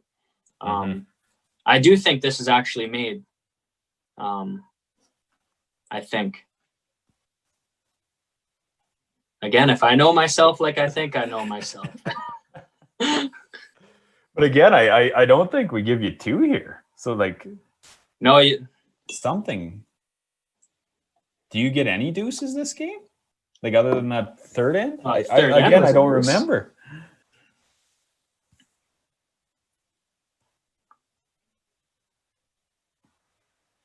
Brick. I guess I don't know myself. And see, this is an interesting one too. Now, like I if would I go argue, top button, go ahead. Yeah, I think playing the intern here makes a lot of sense. Like I know we were talking about the out turn on the first one, but you had just thrown this intern, right? So I think it makes a lot of sense to throw the intern again because all four of you know how to make that exact shot based on what your first one. So I think, contrary to our point before, it doesn't make sense to throw the out turn on this shot. I agree. Not given that I played it on my last one, but I guess my question is where do I draw this? Because if I go top button, I leave you a half rock double for two. I go back button, I leave you a dummy draw to the button. But I guess that's probably my best scenario. Yeah, it's a funny scenario. Like it's kind of the only way you could really steal in the situation is by leaving me a double of some sort and kind of hoping for the miss, right? But by leaving a double of some sort, there's risk of giving up two. So there's not like I would say back eight is kind of your safest spot where there's no real double. Like kind of where you're going here is that's kind of the only way you can guarantee a force. Yeah. Which I think is mission complete on your end. Yeah, but, I think. But if that rock were to be 4 feet higher, you're kind of forcing me to play a double for two. And if it's made or missed, that's kind of where your risk and reward, your steal or your give up a deuces. Yeah, I think you're right, and we definitely lived our 2 years that we played as a team that wanted to control that game, and we were never willing, especially you, we were never willing to leave you that shot for two, and that's obviously things were going pretty good for us, and that's why we ended up back eight there. We continue to control this game. We forced you to one in the fifth end. We got hammer going into the even ends. No chance of you getting two. That was kind of our MO, and we stuck to it. Not you say the odd and even ends there. Like I knew each team is different in that sense, but it's such a huge part of the game today that we talk about odd and even ends. What, like for your team, what was when would you guys kind of begin to seriously think about trying to get control of that even end? Yeah, that's a good question. Okay, well, for the first couple months when I was skipping, I had no clue what was going on. So I don't even know if that was even in our thought process, to be quite honest. But it probably at this point, for sure at this point, 6, 7, 8 months into it, it was always like a very important thing for us. We built our team around the idea that we were about controlling games and about winning games late, winning games on the last rock, whatever that may be. And if you want to do that, you have to control the even ends. And so whether that, we started that from N1 and 2. Again, most games we play 8 ends, right? It's only the Tankard we're playing 10. So we started that from the get-go. Like, if you can ever blank that first end, get hammer in the second, you score even 1 in the second, then you're laughing. Like, and that changed for us too. Like, we used to always be like, well, we can blank this first end. Well, geez, I don't know if you can blank that first end. Like that is a disaster. If you don't have hammer and you blank that first end, and you give that other team the hammer in the second end, they just need to score 1 point, and they have that point on you plus the even end hammer. Yeah, it's huge. Suddenly that team's focus is as long as they force you in the odd ends for ends 3, 5, and 7, they win the game. That's their focus, right? It doesn't matter what the heck they do in 2, 4, 6. If they force you in 3, 5, 7, they're going to win the game 90% of the time. Yeah. And so it was always an extreme focus for us, and we found a lot of success in making it a priority for sure. You guys just tend to score 10 points in the first 4 ends, and that was enough. That's our go-to. Is we like to play the football games. We take 7, give up 7. I would say it's year 1. It really comes out. There's 2 parts to the story, right? And I know we've actually talked about this since you come aboard with us, but year 1, I would say there was kind of no real rhyme or reason it's a training ground to our strategy and what we actually did and why. I would say it's in year 1, the year we're watching now, it was just gung ho. Let's try and just pile on the points. Doesn't matter what end it is, yada yada. Let's just score the points. Whereas we sat down between years 1 and 2 here, and we took an in-depth look at our stats per end, scenarios, yada yada. We dove into that a little bit, and we found we won 100% of our games when we were tied up with the hammer after 4 ends. So halfway through the game, if we had the hammer and the game was tied, we'd won the game. And I think that was a sample size of close to 20 games, which is obviously a huge number, right? So and to win 100% of those, that was kind of our main focus for year 2. Was just, it doesn't matter how the heck we get there. It could be 6-6, or it could be 0-0, it could be 1-1. But just how the heck do we get to that tied up with the hammer after 4 ends? It was always the main focus on our end, and then just run with it from there. Yeah, I think that's a really good point too. Is like a game can seem very daunting.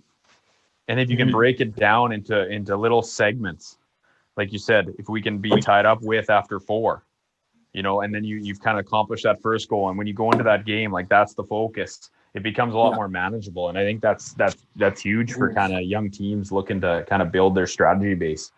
Yeah, many goals throughout the game, I think, are very important.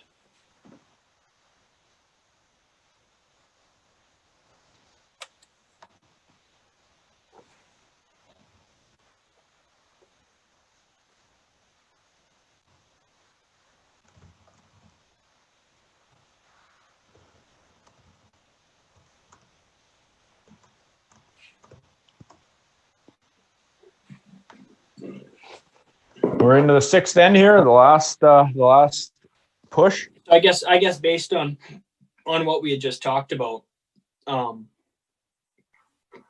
this would be a scenario being in the 6th end. Obviously, only 3 even ends left, where this is kind of a green light special for you guys, right? Where you're pretty much going all in to try and score a deuce, right? I would imagine that was kind of the conversation at the 5th end break for you guys, would be to score the deuce. Yeah, I think so. And I mean, sorry, just talking to producer Jerry here.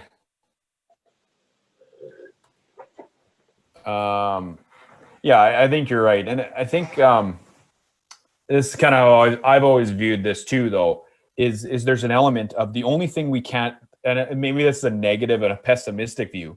The only thing we cannot do in this 6th end is give up a steal to you. Mm-hmm. Anything else is bonanza. And that's almost more of it, is like, okay, let's go get our deuce. But if we get our 1 here, we're still laughing. Yeah.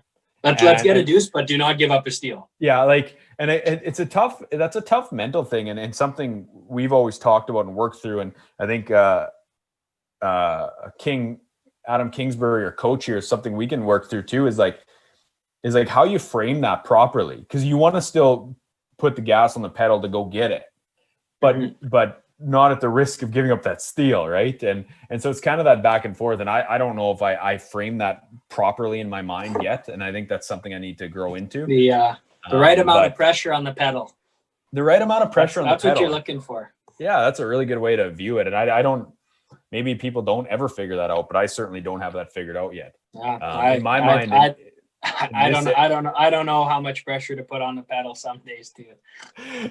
And I think that's I mean, correct me if I'm wrong, but I think that's what's going to make a good partnership between us, because I think sometimes I'm a little light on the pedal, and I think sometimes you're a little heavy on the pedal, and I think that might really, really work well for us. And again, we've only played 2 events so far, but I think as we can kind of play more, I think that'll kind of shine through, and hopefully it's a good thing. Yeah, sometimes after the game, been known to been a little too heavy on the pedal at times too. Haven't we all? There's a learning curve on and off the ice for pressure on the pedal. That is a fact. We got a couple people commenting here. Judy Morgan asked, where is this being played? It is being played in Whitewood, Saskatchewan in February of 2019. And Whitewood did a great job of hosting that week. They were awesome. They packed the house. Volunteers were amazing. And I think Chad Kelly was in charge there. So thanks to Chad Kelly for everything he did in the town of Whitewood. We got a couple more, but we'll save them for the right moments here.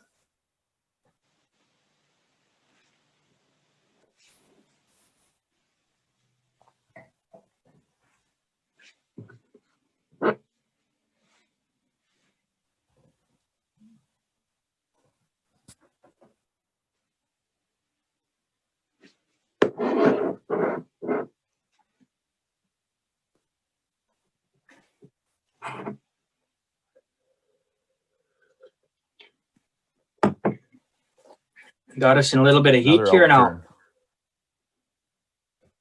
Another out turn. I do believe we only get 1 point here, but I don't remember for sure. It's hard to believe we'd only get 1. Oh, I remember this one. This is a fun one. This will be good, actually.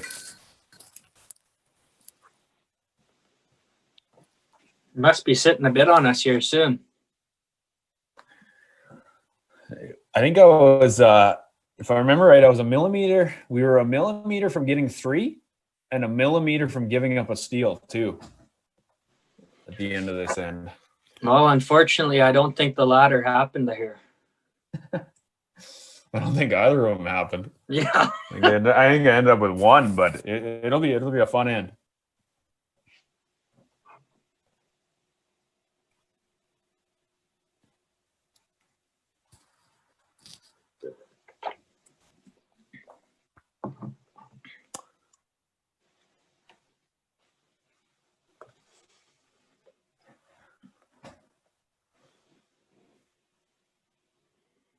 And I think on our end here in a scenario like this, we're just kind of playing the waiting game. Obviously, you're sitting in a great spot having your yellow on top of us, the top of the house here. But we're just kind of delaying time until you kind of make a play on that and hoping we have something there to kind of get out of the end, right?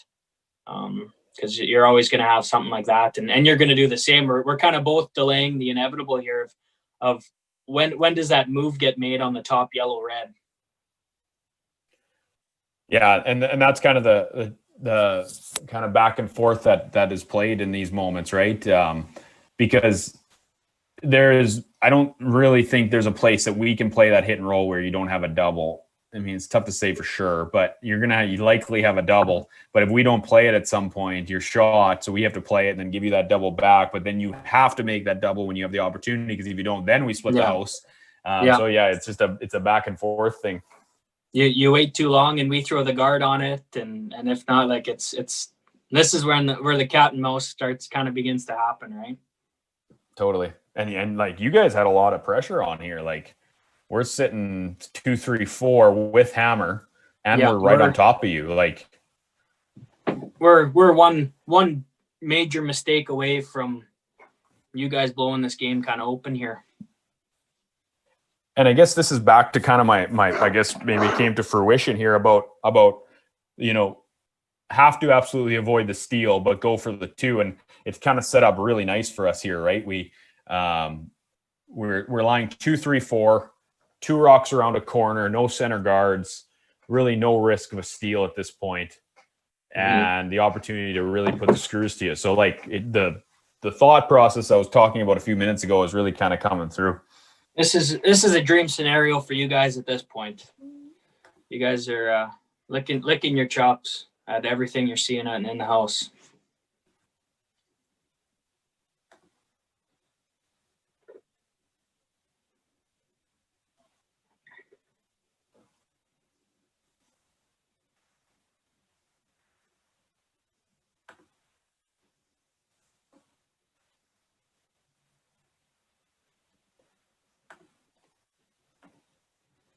I think you make the double, Maddie?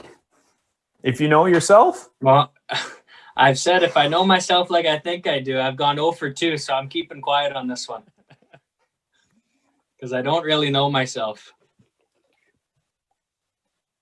But mission accomplished. But like you said there, like even in a scenario like that, even if I hit half a stone on that and roll out, suddenly you're playing this shot and just hit 3, right? Yeah, totally. I play this hit and roll now. And yeah, like it'd be interesting to see if you had gone and actually hit the side red one, kind of what our play would be, right? Like if you were to make that hit and roll on the side red one and roll under, sure, doesn't feel great for you because we're shot and only 1 shot to go, but really what kind of scenario are we in where we got to make a precise hit and roll or a draw somewhere? Because I don't think we could ever guard that scenario, because then you're just throwing a run back at it for 3. So it would have been a pretty interesting scenario if you were to hit that wing one and kind of roll over. Like it's kind of a make or break scenario for both sides all of a sudden. Yeah, I agree. Like looking at this, I'm like, so if I make that, I guess you are just drawing into me somewhere over there, right? So if I would play that draw, you're drawing into that somewhere. But again, a half miss out of you and disaster. Yeah. But a half make, and I guess you're probably at max 2. We're max 2. Yeah, we would have been pretty easy for 2 depending on where you ended up. I mean, that's great. But that is about as good as it gets. Yeah. So did I? Oh, yeah. Okay. Yeah, it'd have been interesting if I play that hit and roll. You obviously play the outturn draw and where it ends up. Yeah, we can kind of take a pretty solid run at this just because with the angles on that yellow, red, yellow, there's not really a great way for that yellow to ever count, that back 12 yellow for yours to ever count. Like even if we were to just hit and roll out on that left side yellow as we're looking at it, there's no real way for you to count that back one for 3. So I think this is really only a scenario where you're ever got a shot for 2 at least. Yeah, I agree. Yeah, you have no worries. I don't think you have any worries about giving us 3 here. No. The silent takeout would give you 3 here. That's about it.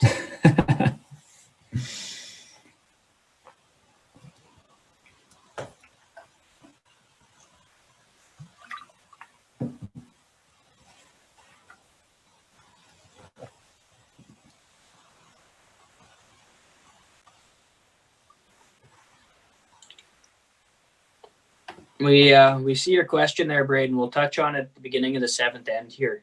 I think it's a really good question.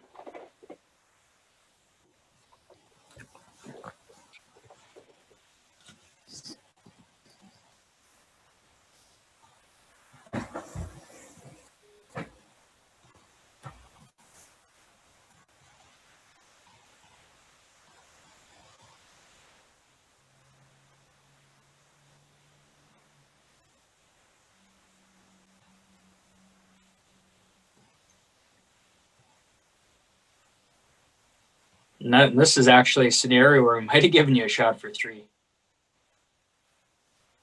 might have been the only way you could have. And I looking at that, I wonder if it was there.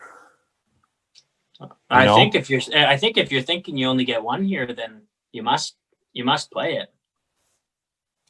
And it's okay. I get two, but I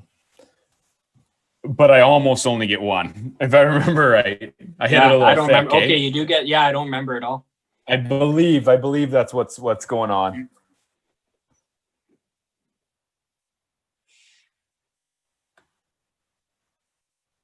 Michael, thanks for watching. Hopefully you guys are learning something and enjoying the coverage. We're just having some fun here talking about the game.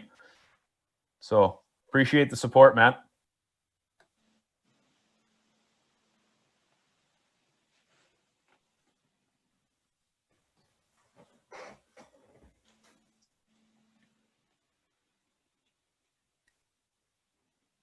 Are you playing the draw or are you giving the double a go? You must be giving the double a go. I'm giving right? the double for 3. But like looking at it, like, geez, it's hardly there. Like almost. Yeah, like it's one of those ones where you got to hit it thinner than what it actually looks like, right? So you got to push that red straight sideways, or naturally the rock kind of goes down. Gotta go.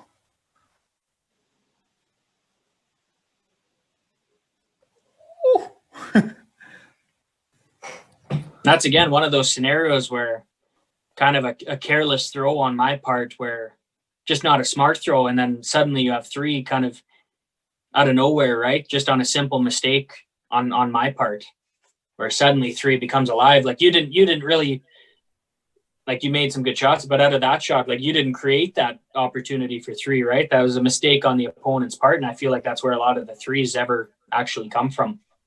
Yeah, you're right. I agree. I think threes are very hard to manufacture. I think that you're right. They come out of mistakes. Sometimes those mistakes are little, but they come out of mistakes. But you're right. In that scenario, when you think about it's easy to think that you should always stick your shot. But in that scenario, you'd have been way better to roll that out on the inside than you were to nose it or go a little high. Yeah. And I could, if I feather it just out of the 8 foot, so we're second shot, it's a better shot than nosing it. I can only get 2, right? Yeah, you're right. So it's always a tough. I don't know. It's a weird mind thing, right? And I don't know. Yeah. Again, it's so easy watching the game from the couch or the computer like we are now. You see how easy the game is, right? But it's not. It's so funny that there's been a couple times where we've looked at shots now and why are we playing this? And like, I wouldn't have done that. And it's so funny when you're caught up in the moment how different it actually is. Yeah, you're totally right.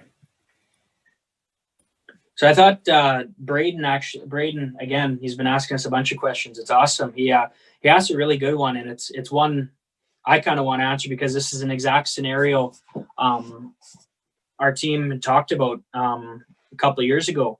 That first end without the hammer, is it worth being overly aggressive and risking giving up 2 to make sure you don't let them blank?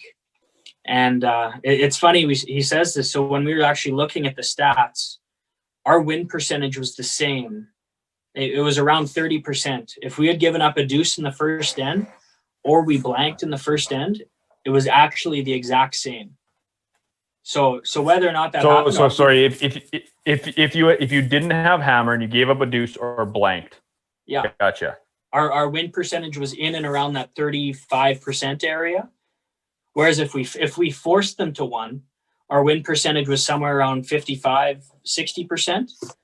50, closer to 50%, I should say. So it was in and around there. So when we looked at those stats, we actually found, well, indeed, it is actually worth the risk of doing whatever it took to get that force. And if it meant giving up 2, well, based on our stats, it's kind of no harm, no foul. Like, we're still in the same scenario. So it is funny that he asked that question, because that's an exact scenario that we talked about.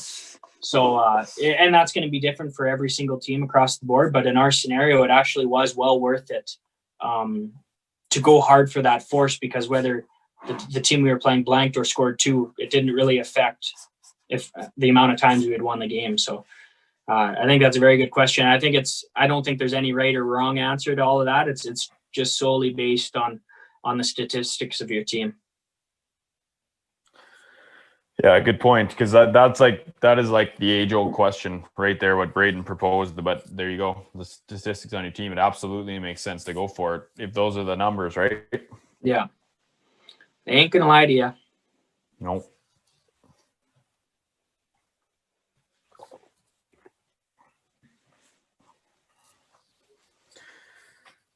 Seventh end. This I don't remember at all either.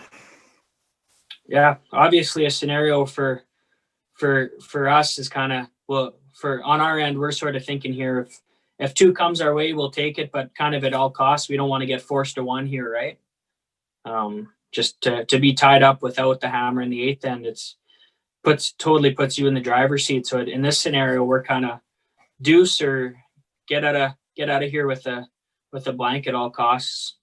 Would kind of be our mindset, and obviously you're in the complete opposite of mindsets. Yeah, exactly. Just kind of getting into the end here. I'm trying to wrap my head around it, but see, that would have been maybe an opportunity. The last one down through there, we hit a 1 on the 12-foot. Like, we likely could have come and just froze onto ours again and put some heat on you. Mm-hmm. Looking back at it, that's I think quite a decent option. Because I don't know what that 1 on the 12-foot was really doing for us or for you. But again, guys are so good at that run back nowadays. Geez, that clinker might end up counting For right sure. at the end. Even on your end, a high guard, like it's definitely the best in today's game. The best way to force somebody is getting those 2 guards out in front too. Just like we've been preaching, people are so good at that run back. Yeah, I agree, and we talked about it earlier too. Is it's not about rocks 1, 2, 3, and 4 and what it's sitting like then. It's about what you can do with your stones 5, 6, 7, 8, right? And having those 2 guards up and utilizing those 2 guards effectively so you can go and attack later in the end is vital. Yeah. And I believe we get out of this end with a force, but likely should have. Again, the game has changed in the last 2 years too in some of those areas. Yeah, ain't that the truth?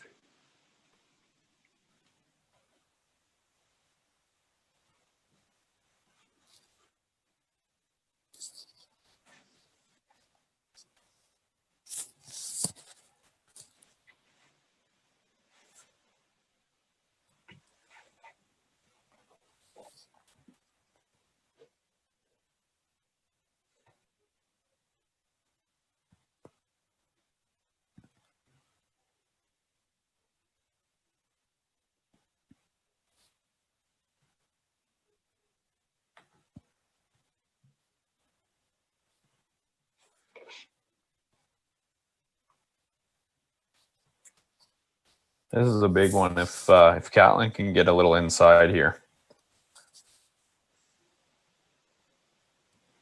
She does, yeah. Jiggle up that angle a bit, and I think pretty much forces you into throwing the run back now. Yeah. I like our odds, but I like your odds too.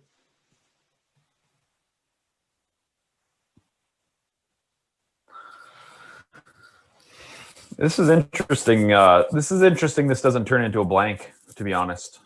Yeah, very much. Oh, maybe it does. I guess we'll wait and find out. I think it's probably gonna. I'm just trying to put because I don't know. It's funny. Shouldn't ruin it for everyone that's watching here. Yeah, well, that's got to be a blank now. Well, I don't see much of any sort of deuce happening in this end.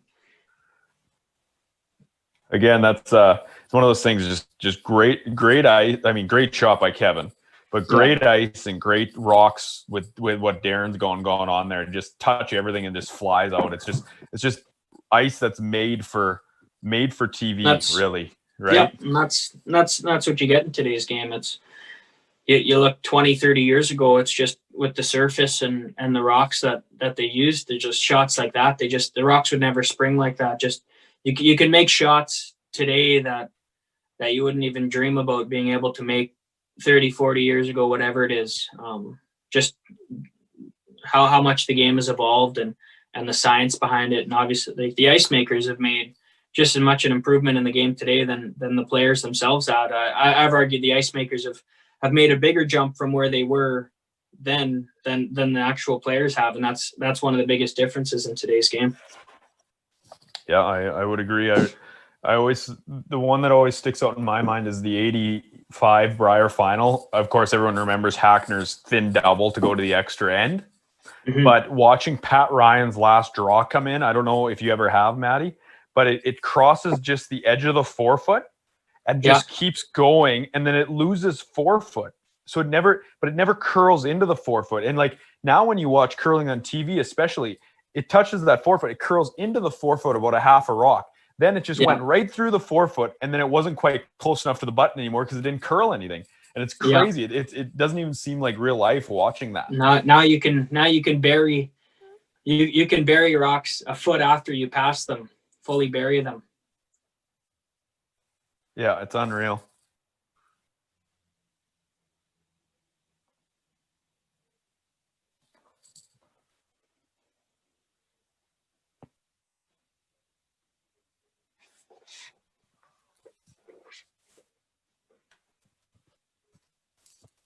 Well, I think we're getting into it in 8, 9, 10 here. We won't have time to talk about the changes to curling. We'll have to save that for tomorrow night, Maddie. I think. Are we getting asked about that, or is that just no, not yet. I'm just thinking that's a good piece, but I think we're gonna have some fun with 8, 9, and 10 here. I think, did you draw against 8 rocks, 8 yellow ones in end 8 here, Maddie? I draw against 1 million. In the 8th end. I really wish you'd have missed that one. Yeah. Me too. It would have put us out of our misery quicker.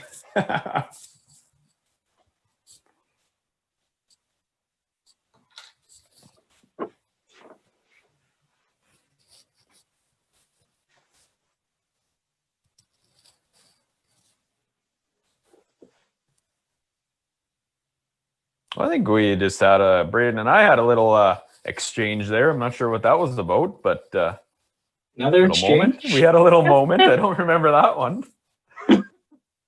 Maybe it was innocent.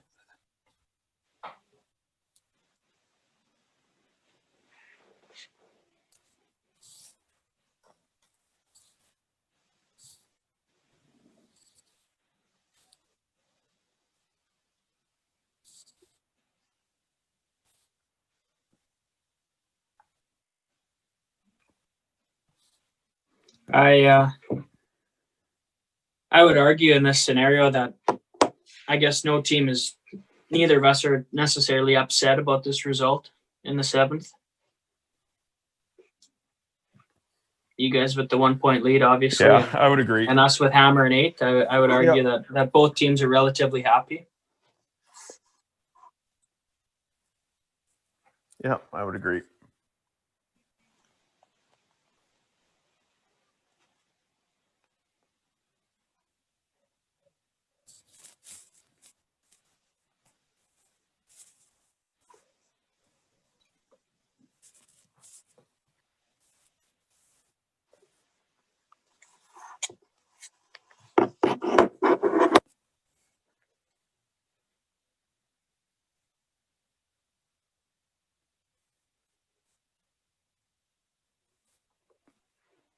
In a scenario like this, Kirky, is there kind of like a methodical way, or is there an actual thought process into what side you actually put that rock on? Like, is there a reason you'd gone to that side as opposed to the other side, or why that spot in the sheet? Like, is there sometimes a reason for that? Yeah, I was going to ask you the same thing, Maddie. 100%. I 100%. And again, it's a little bit of a mind game, is what I try to do to the other team sometimes too. Is like, try to make a point of letting them know you want to go to a side, and try to make them think that you think they aren't good at a certain shot. I chose that, and I'm just being honest. I chose that because you undercurled your little tap in the first end. Undercurled. You undercurled your out turn in the first end. Yep. So I'm like, I'm going over there and trying to make him think that I don't think he's good enough on his out turn. Yeah. Where, again, it doesn't matter because you hit half a rock, bang on the nose, boom, rolled out. And I think those are moments and I've always believed this actually in the game, is like the game is the ice sheet has like a certain amount of energy.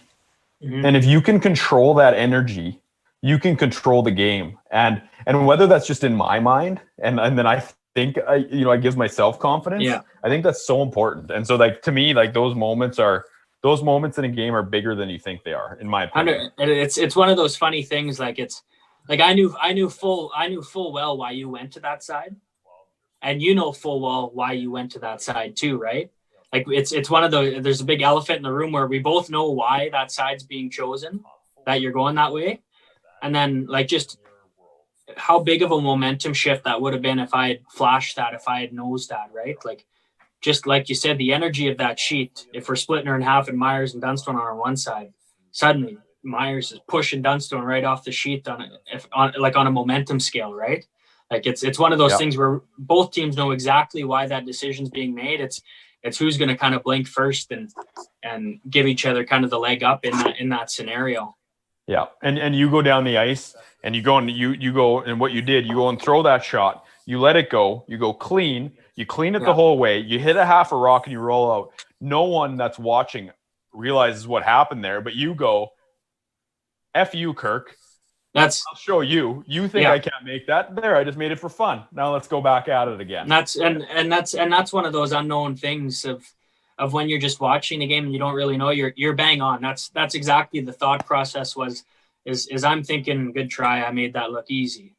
You're not going to go there again, right? And it's just one of those things you never, when you're watching the game, you don't see that side of it. You don't hear that side of it. But all 8 people on the sheet know that's exactly what's going on. 100%. Couldn't agree more.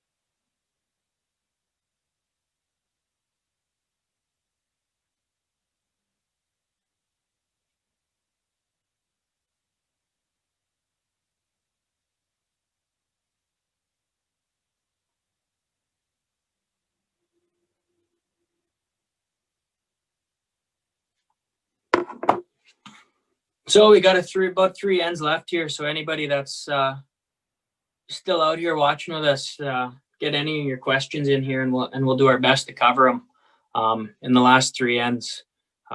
Anything to get my mind off actually watching these heartbreaking last 3 ends here would be fantastic. So pile in the questions here, mainly for me to keep my mind off watching what takes place in the last 3 ends here.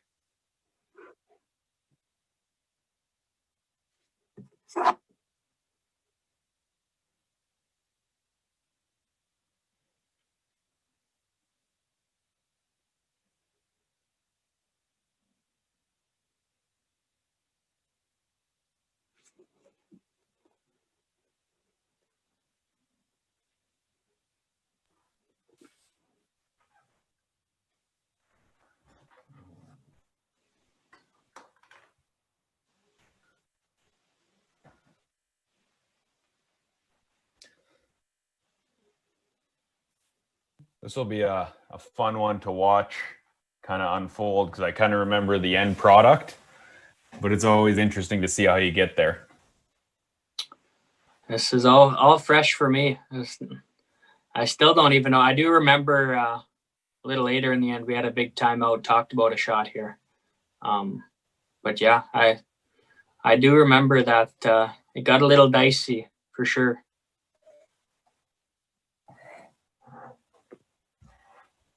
Yeah, I'll talk about this later, but I think this is a moment you kind of look at a guy like you, Matt. I'll pump your tires for a little bit here, and towards the end of this, and you look at that and you go, this is the kind of guy.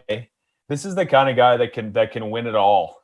You get in these moments, and this is the final game to go to the Brier, and towards the end of this end, you'll see like the way you handle that moment in that situation, where the game was on the line. I mean, you make it or miss it, it's over. Or you stay in it, and those are kind of the moments that you look at a player that can handle those moments. And I think that was pretty neat.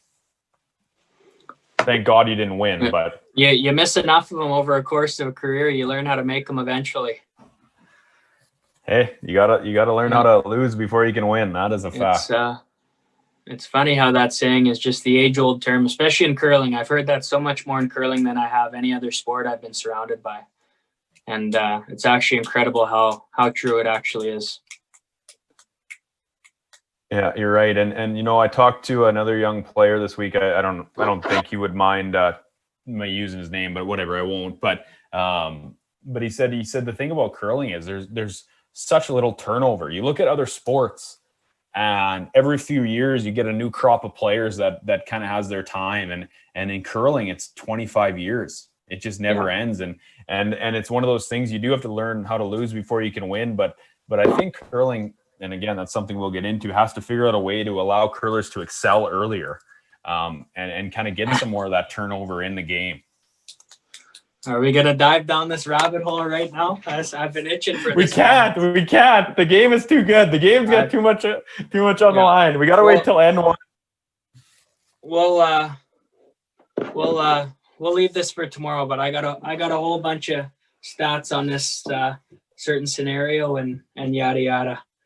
But no, like I think that's I think especially in Canada, I think that is an enormous issue, that our curlers are taking too long to develop and get to the top of the game. I think that's just the way it is. It's as I look at it right now, that once you get to the juniors, it's 10 to 12 years on average before guys are starting to make their big run at the men's and ladies game. So I think that's a severe issue. And I think it's a severe issue when we look at a team like Bruce Mowat, who's made up of guys aged from 23 to 28 years old, who are a top 5 team in the world. And in Canada, we can't honestly say that we do have somebody at Bruce Mowat's level that's made up of 23 to 28 year olds. We don't have that. So I do think moving forward that is something we need to desperately look into and dissect and try to figure out how we can change that. I'll leave it at that for now until tomorrow. I said there's a little cliffhanger. Michael asked the question. I've heard a lot about tolerance and team mechanics recently in the sport. Do you guys have any special phrases or specific tolerances in different situations? And I don't know, on your side, Maddie, like at the top level, I've kind of come to the point of like tolerances don't necessarily exist, it seems, at the high level. I like to see players going for it and living with the consequences, because going for it will be successful more often than not. And that is what you need at the high level of the game. So there's not a lot of talk about tolerances anymore, I find, generally speaking, but that's a loaded question. That's 100%. I think there's always not so much tolerance, but just being smart. How do I word this? Smart with kind of how aggressively you go after a specific shot and the way you go after it, I guess, would be how I'd put it. But there does come a time in every single game you play where it gets to the point where just a miss under any circumstance is not really acceptable if you want to win the game. So there comes a point in every single curling game you play where you have no choice but to buckle down. There is no tolerance. You just, no choice, buckle down, win it, and go make it. And I think it's the more you can kind of get in that mindset of no tolerance at all, kind of the more perfect you force yourself to become, the more precise you force yourself to become. So I think in a way, it's as young and up and coming curlers, I think it's great to kind of train yourself and teach yourself that there is no such thing as tolerance. It's simply going out gung ho, make the shot. And I feel like with that mindset, that's when you begin to make more on a more consistent, more precise basis. Yeah. Aim small, miss small. I guess that's the slogan I would use. What do we got going on here, Matty? So we got it's not looking too dicey yet. I don't necessarily hate Red's scenario right now. No, I agree. Sitting 3-1 on you in and around the 4 foot. What I don't like about this scenario on our end is how small the scoring area actually is. I would love to. I don't necessarily remember, but going back to leads and second stones, kind of what sort of call our team had made that forced us to kind of get into it a little bit, because obviously that center guard that you had thrown was there from lead stones, and we didn't run it in by any means. So I'd like to know kind of our thought process behind going all for it and not trying to clear out a little bit earlier than we did. So although we are kind of sitting 3-1 on you, and it's a little bit of a lonely yellow on the button there, but just with how small that area is, like there's not a whole lot of room for us to score multiple points here.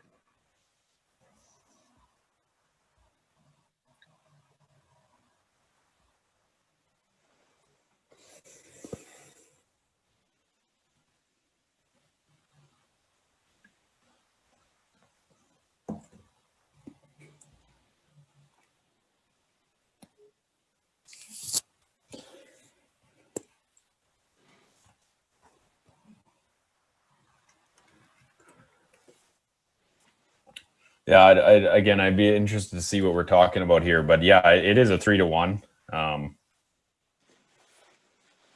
I would argue actually you're kind of one of the first calls you made was just rip that double, and I actually see that as being the right call at this point. If you were just to rip that double of the two Reds, it kind of eliminates potential risk of us scoring a big end, and even if we do make that freeze on the button there, you're going to plop one on top of us, and suddenly it's force central, right? So I would argue that the double on the first call you made would be a smart call. And on the flip side with this draw here too, we don't really have any access to that either. So I think at this point, whichever one you're going to make could be the right call. This could be one that gets you guys the steal at the end of the end. Yeah, I think one of the things I was worried about is I know those are off the side of the 4 foot a little bit, but they're a little bit there to use too. If we happen to get this in here, depending on where, you can rattle those around a little bit. So say you come in there and move those around a little bit, you could create some angles that could be nasty for us. Yeah, like there's enough time. Heck of a draw from Kevin there, but like you said, like there's enough time in the end still for our team to kind of shuffle around those angles with those red stones and take advantage of those being obviously on top of your yellow there. I think I believe this one works out extremely, extremely bad for you guys. One of those situations thrown good, but just not a good result. No breaks. No breaks. Team no breaks. Yeah, yeah. That's what we're well known by in the curling world. No breaks. But again, that can be the difference in these games is millimeters here and there. Like this is almost dead on the nose, and suddenly, like the angles of it all just turn disastrous, right? Yep. Like how that curls up this much more. The result of it is just completely different ball game, right? Yeah, that is a fact. And again, this is one of those that I think can be discussed. Like I play this hit and roll that at this point now you have nothing off this red one anymore. I come in there and let me know what you think. But if I come in there and tap that yellow that was just on the top of or side of the button there, just tap it back 6 inches. Oh boy, I don't know what you got. Well, it certainly takes at least 2 shots to make a couple of yellows fly away at least. And I believe I play the hit and roll off that top. Yeah, like if that run back gets to the nose of it, I think it's a great situation for us. And suddenly on the flip side, it turns into that after, right?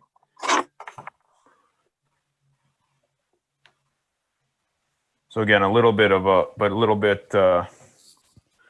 the things you look back on and you might change. Yeah, so you're deciding to play the hit and roll here. Yeah, and looking at this, I don't know what the concern was. I mean, if I make the hit and roll, great. It's kind of accomplishes the same thing, but the hit and roll is a lot harder than just the draw to the top button. Is kind of my theory on this, and likely was a missed opportunity.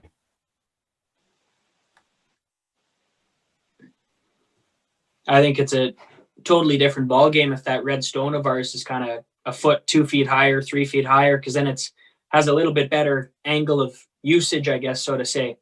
Whereas kind of where it is now, it's can't like we can do a bit with it, but just the angle of it needs to be super precise to be able to actually use that.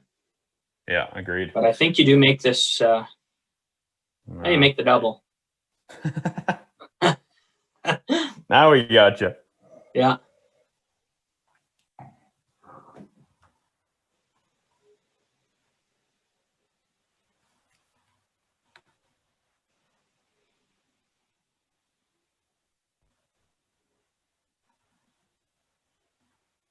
It'd be interesting. What's I guess you guys.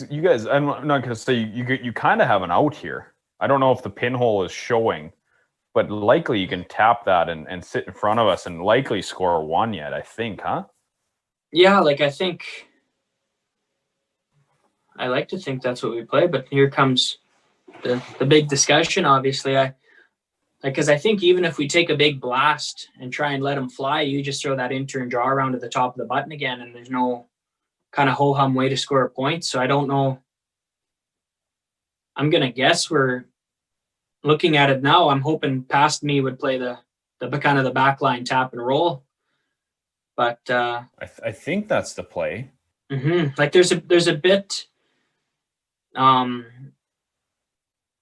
bit of risk here. Like if we were to just tap this on the nose and not get any roll under, then it's your turn to make that roll under, and we're in a world of hurt, right? Because we're not moving that back button one off the back of the lid there. You can see Mosk tapped it, so we are playing the tap and roll under. And I think it's important on a shot like this where we're only throwing back 4 T-line weight, because I think it's important to keep the yellow stone we're tapping, kind of create the pocket there so this red doesn't go anywhere, so we're not facing a mitt full of yellows.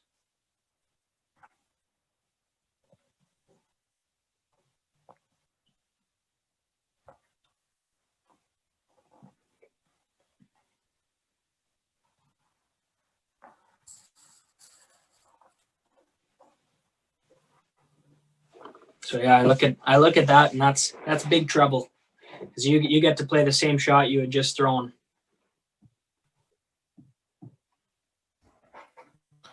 Yep.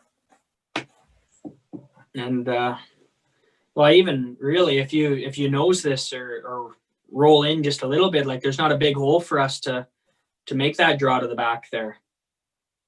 If you roll this a full, let's say a full rock, and you just bite the center line, I don't know if we have a shot to score.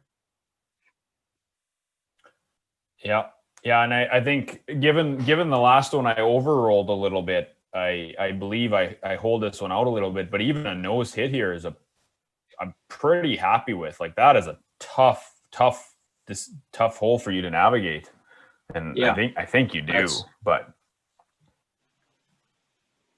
Yeah, if this game goes 10 ends, then I think I do. Yeah, if I change that red one for a yellow one, that's not a fun look. No. Ice was straightening up too, as it gets colder in that building and there's less people on the ice. Slowly that ice will harden up, curl a little bit less, so you get a little bit less of that action. Mm-hmm.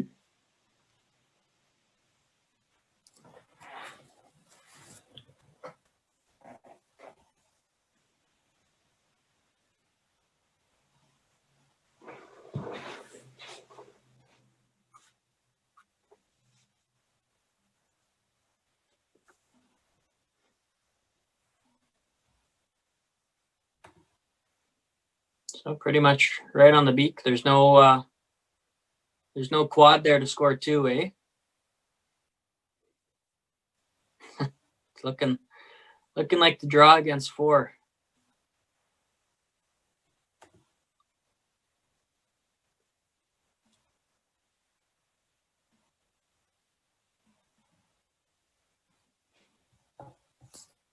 Yeah, that's not a fun look, Matty.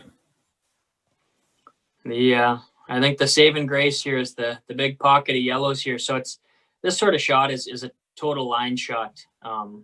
Obviously, just maneuvering the hole, you could throw so many different weights at this sort of shot. It's solely just about making it through that hole, whether it be top button weight or hack weight. Even you score your point as long as you make it through that hole. So it's definitely more of a line shot as opposed to a precise weight shot.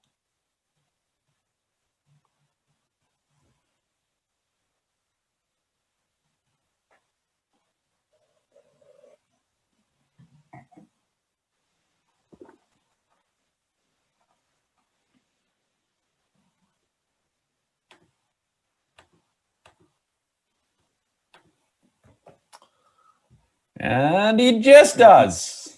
Like Oh, just boy. like I said, like that's moved 3 stones, so that's probably close to back 8, almost back 12 weight I had thrown on that. But I was total line shot there. It is one of those things. It's easy to overthrow that shot, as lots of people know out there. It's easy to overthrow that shot because you have the backing, but as soon as you overthrow that, you don't quite curl enough. And it didn't happen to you there, but another 2 feet and it would have. Yeah.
Well, we've got ourselves a curling game, eh? Yeah, getting down to it now. How are the nerves at this point? Obviously, getting right down to it and close game. I mean, I can honestly say I was nervous at this point too. It's kind of one of those funny things where you kind of before the game you're nervous, and then first end you're nervous, and then ends 2 to 9, 2 to 8, that sort of thing. It's kind of easy, right? Because you're full into it. It's like another curling game, and then you get down to the end, and suddenly those nerves kind of come back a bit. So how would you say, like, obviously, like how would your team manage the nerves in kind of a scenario like this? Yeah, you're right. It's always the worst at the beginning and the end of the game, and like you said, in the middle, you kind of roll with it. But like one thing I've noticed about myself, and I think everyone's a little different, and everyone has to learn. Again, you talk about learning to lose before you can win. Everyone has to learn these things about themselves. But I find myself is when I realize I'm nervous, it's like it's an ability. I have an ability to engage myself in it a little more, and it's actually a good thing. And so, like, I actually try to get myself nervous sometimes for games, and nervous is probably the wrong word, but it's like excited and engaged in it. And whether that's healthy or the right way to look at it, but all I know is like in this game, I was definitely like into it, engaged and nervous, and that was a good thing for me. And like one thing we always talked about was like welcome the nerves. Like the nerves are great. It's kind of becoming something people hear in sports lots, but like you've earned it. You've earned the right to feel nervous. Like enjoy it. Like. Yeah. How cool is this? Like you have an opportunity to go to the Briar today. Like not many people have that opportunity. Like that is really cool. We look at it as something that's not fun to be in that state, but like you said, it actually is a privilege to be in that position, just because it just means you've done something great that week to put yourself in that position, right? Exactly. Like from the moment I was like 7 years old when I went to the rink my first time, and then like I wanted to be the best curler in the world. Like I worked for the opportunity to be in these moments. So hell, why don't I enjoy them? Like it's weird how our mind works and tells us certain things, but I think it's really important for players and younger kids growing up to like learn that story that your brain's telling you, and like realize like, first of all, it doesn't really matter whether you win or lose. Like realistically, like it would be nice to win, but it's like, why are you feeling the way you are? Yeah, you've earned it. You worked. I literally at this moment, whether I'm saying this exact thing to myself in that moment, like from the moment I was about 10 years old, I practiced every day to get in this moment. Yeah, pretty awesome. Enjoy to be able to put yourself in that moment. There's so many people that just have not been fortunate enough to put themselves in that, like for whatever reason, right? Like it's to see all that hard work to be able to put yourself in that moment is something that anybody who's been able to be in that position should be proud of. Yep. And yeah, again, nervous for sure. Yeah, like I look at a scenario, it's kind of your, like obviously your first year of skipping, right? In the provincial final. The Marshes, like they're on the brink of winning their first provincial title too, right? Like they're right on the brink. So there's a lot of variables kind of going on for sure, right? Totally. And not to say the nerves are any different, but it, like as a skip, it's just it's a different feeling, right? Like it's hard to not kind of in this ninth end, right? To just start picturing, like I've caught myself for sure, like picturing what the 10th end is going to look like already, even in this ninth end moment. Heck of a double peel from Dano there, but like it'd be very easy to just start looking ahead at what that 10th end is going to look like. You want to get to it already, right? Just rip the Band-Aid off. What's the result of the game going to be? Yep, totally. And it's one of those things. It's tough. It's tough. Your mind starts racing, and I think it's a skill that you have to learn to work to slow that down with breath and kind of going back to what you need to focus on in those moments. And again, you have to experience it. Mm-hmm. Embracing the moment, I think, is very important. Instead of trying to convince yourself you're not nervous or feeling a certain way in a moment, just learning how to deal and cope, not necessarily cope, because I just don't think being nervous or something like that is bad in a situation like this. Just learning how to bring out the best in yourself, regardless of what sort of feeling is going through your mind, I think would be the important piece. Yep, totally.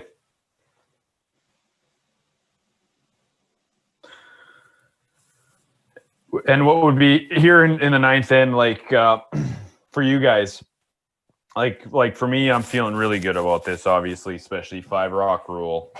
I mean, we're sitting in a really good situation. We have 2 of the best hitters in the game, playing second, third, sitting good. Like I got a good plan of what I want to do here to get to the kind of the 10th end. Like even if I happen to be 1 up without hammer, not too bad. But I guess for you guys, what's kind of going through your mind here? Because this is kind of the crunch time that lots of games come down to, and it's always a discussion. You're kind of one sort of run back away from having a pretty good look at a blank or a pretty easy deuce. So I think we're going to try and guard this till the cows come home. I think in a scenario like this, we don't really care if you double off the Reds in the house.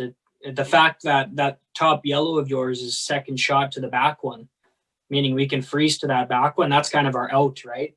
So I don't think we're necessarily scared if you do make that double in the house. So I think we'll just keep throwing this guard and try and keep it as high as we can to avoid the run back in on the Reds, which I think you'll probably take a pretty good run at right here. So you can make a lot of granite move. Yeah, you're right. And a lot of times you look at getting rid of the Reds, but like even when I'm looking at this, like getting rid of the Reds and the yellows, it's all good.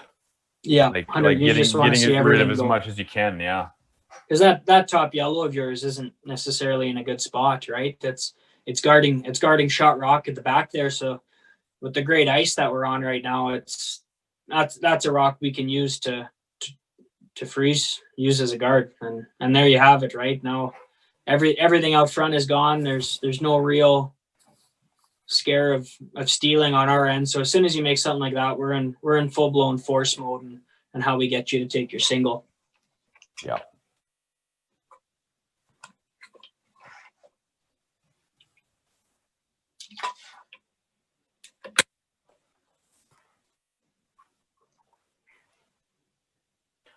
Yeah, it is one of those things. You're still you're dialed a little bit for the force on us yet, and that's the ninth end too. Is do you go hard for with you if you have hammer like we do?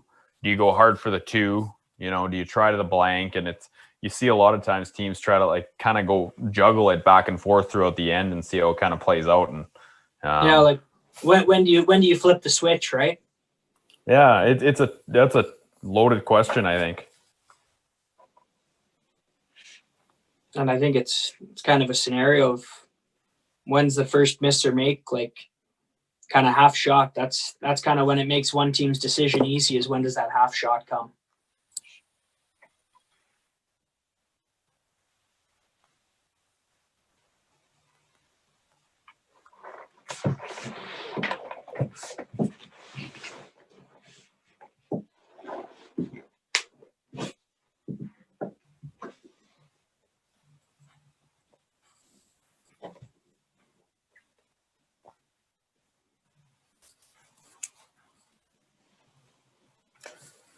And I guess here we're just like, I can't really say that all we're trying to do here is just stick around anywhere in the rings, because if we were to nose this, then you make that double and you're out with the blank here. So we definitely got to make some sort of roll. And if, again, it's got to be pretty precise, because if we overroll it and roll to the edge of the 12, that's when you kind of flip the switch here and throw the out turn draw around the corner guard, which you'd throw multiple times in the game.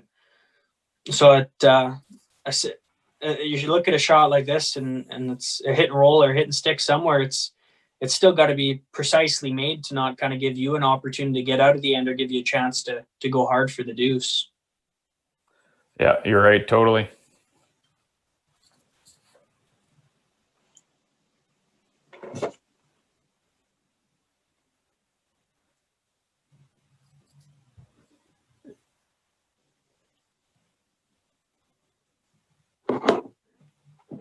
Which definitely didn't underroll it. There's that half shot, right, where it obviously makes your switch, like what you're trying to do, very simple. That's you're all blank mode now, and obviously which I think that shot there was the turning point in the game. That for us to get out of here with a force or a steal is pretty far fetched at this point. We need that mistake right back from you. Yeah, and that's always the tough one too. Is like when you're thinking about that in the hack, it's like you don't want to hit that on the nose, because then you assume that other skip is going to make that double, and then you're in the same scenario. But you also don't want to do what you did, and it's like that whole tolerance thing. The game is a tough beast when you think about that element. I would much sooner have you throw that double than the nose hit. I would say, looking at it now. Yeah. But if you'd have left me the nose hit, and I'd have made it, you'd have went, well, we can't ever leave that for him. We got to make sure we roll. You know what I mean? It's one of those funny things, and it goes back to the question about tolerance. And in a scenario like that, it's just you got to go out and make it. I mean, to hope that the other team is ever going to miss, I just don't see it as ever the right mindset to play with. You got to win big games and big moments and win on a consistent basis. You got to assume that teams are going to make 8 out of 8 shots every end you play, and that's what forces you to be that uber precise, and you got to put pressure on guys until they break. So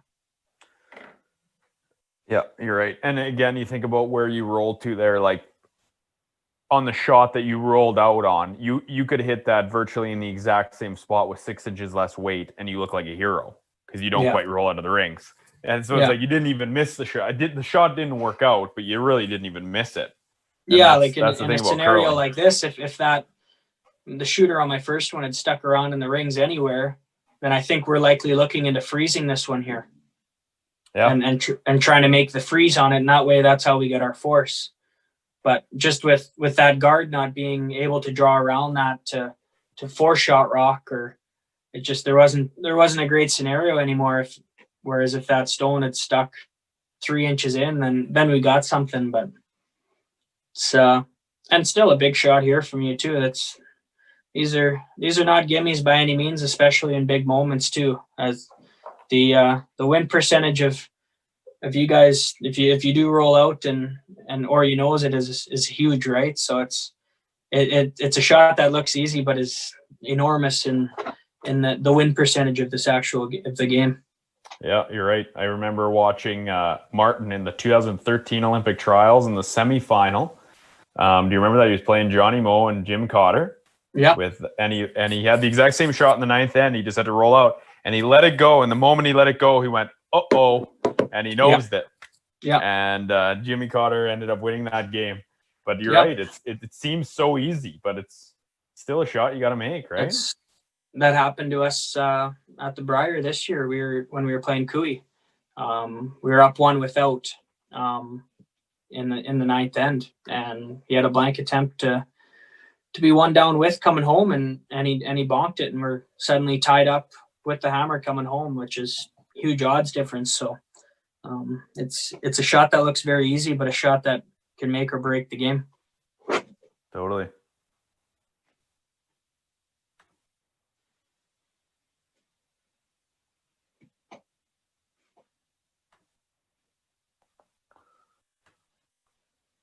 Now we're headed to the last end here. The home stretch.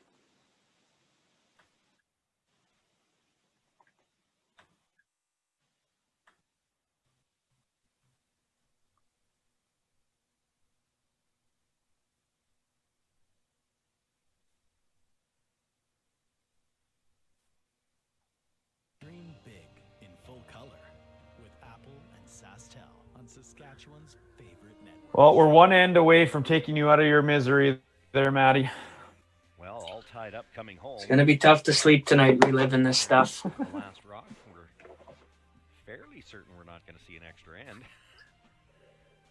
But you never know. Kirk Muyres with the blank here in a 9. And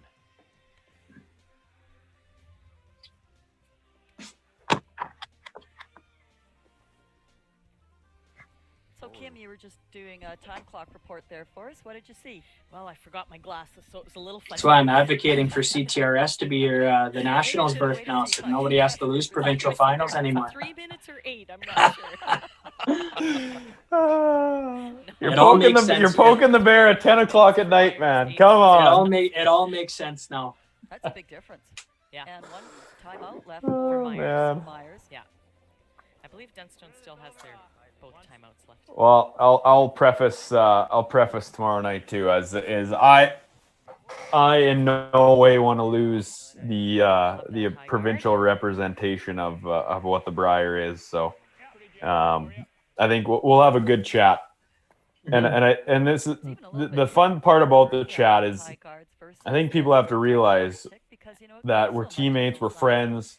We may or may not agree, but we should listen to what the other person is saying and not jump to conclusions about it too, right? So I think we actually probably have different views on it, to be honest, Matty. But I think we both want the same goal.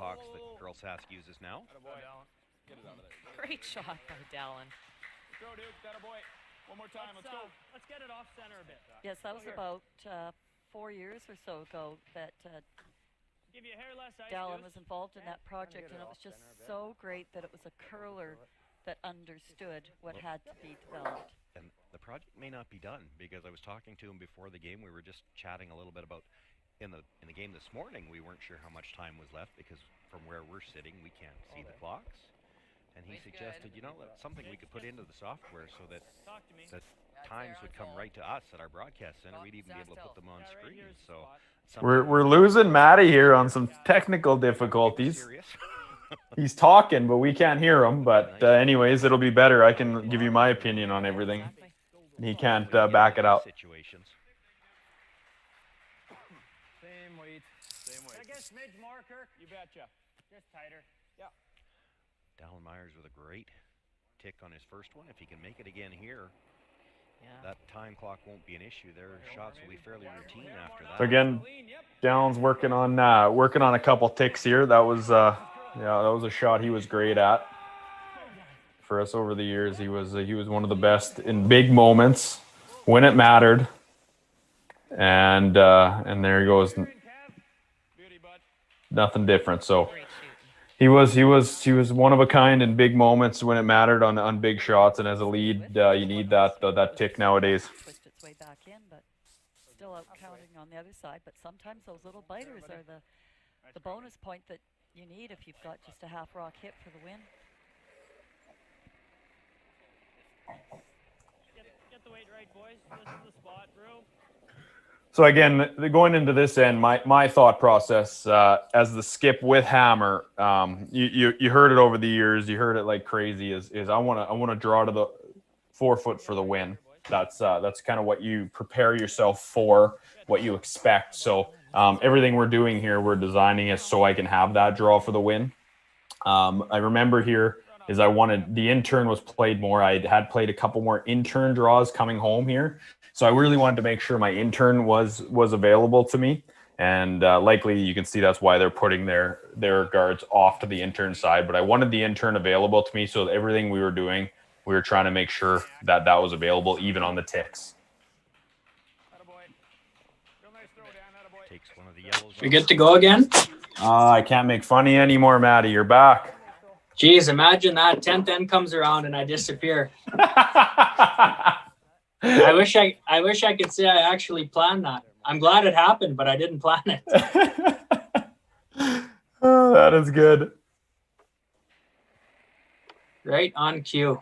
So I was just you'd missed it. I was just saying that as a skip, you kind of have an idea on how you want the end to play out. I'd wanted the intern to play out just because we played it more this game. And so, ticks, even on the ticks, I was trying to make sure the ticks were played and made a certain way so that intern was never taken away. Likely that's why you guys are throwing the guards, I'm thinking, to that side as well to try to choke off the intern. I don't know that for sure, but that was kind of my thought process there. Yeah, I'm honestly, I can't remember what the scenario or the conversation was in between shots necessarily, but I would imagine we would have wanted you to throw that out turn draw, just like you said, you'd thrown and made that in turn draw a couple times throughout the game. So our game plan obviously would have been making you throw that out turn draw at all costs, and obviously that corner guard's a little bit in the way for you too. So it's not a great one to look at necessarily. Matt Dunstone about when they want to try to come under. They know the plan now. You got to make them look at 2.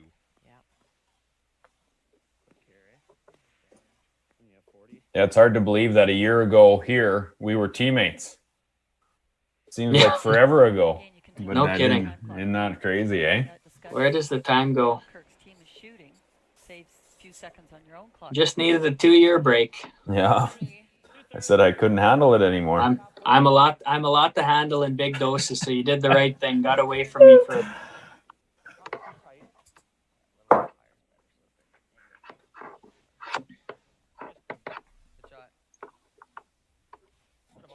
So yeah, towards the end here is I think I was saying at the beginning of the game, kind of one of the things, and again, you may not remember the specifics, and it's too bad we can't hear the conversations, but kind of interesting that not necessarily you guys played into my hand, but you did play into what I wanted in those moments late in the game. Yeah, what was that one scenario you were going to bring up? It's in the 10th end here. So as we progress here towards it, I'll talk about it on the last shot of the game, actually, because there's going to be some time. And like I said, it's too bad we can't have that because this is all pretty mundane and it's just kind of going through the motions right now. But it's too bad we can't hear your guys' conversation on that. And again, I don't think there was any way for you guys to know what I wanted and what I didn't want on my last shot. But it did work out that you guys, well, I think on the whole, you guys didn't know what I wanted. And again, it's going to be tough to differentiate because we can't hear the discussion tonight. But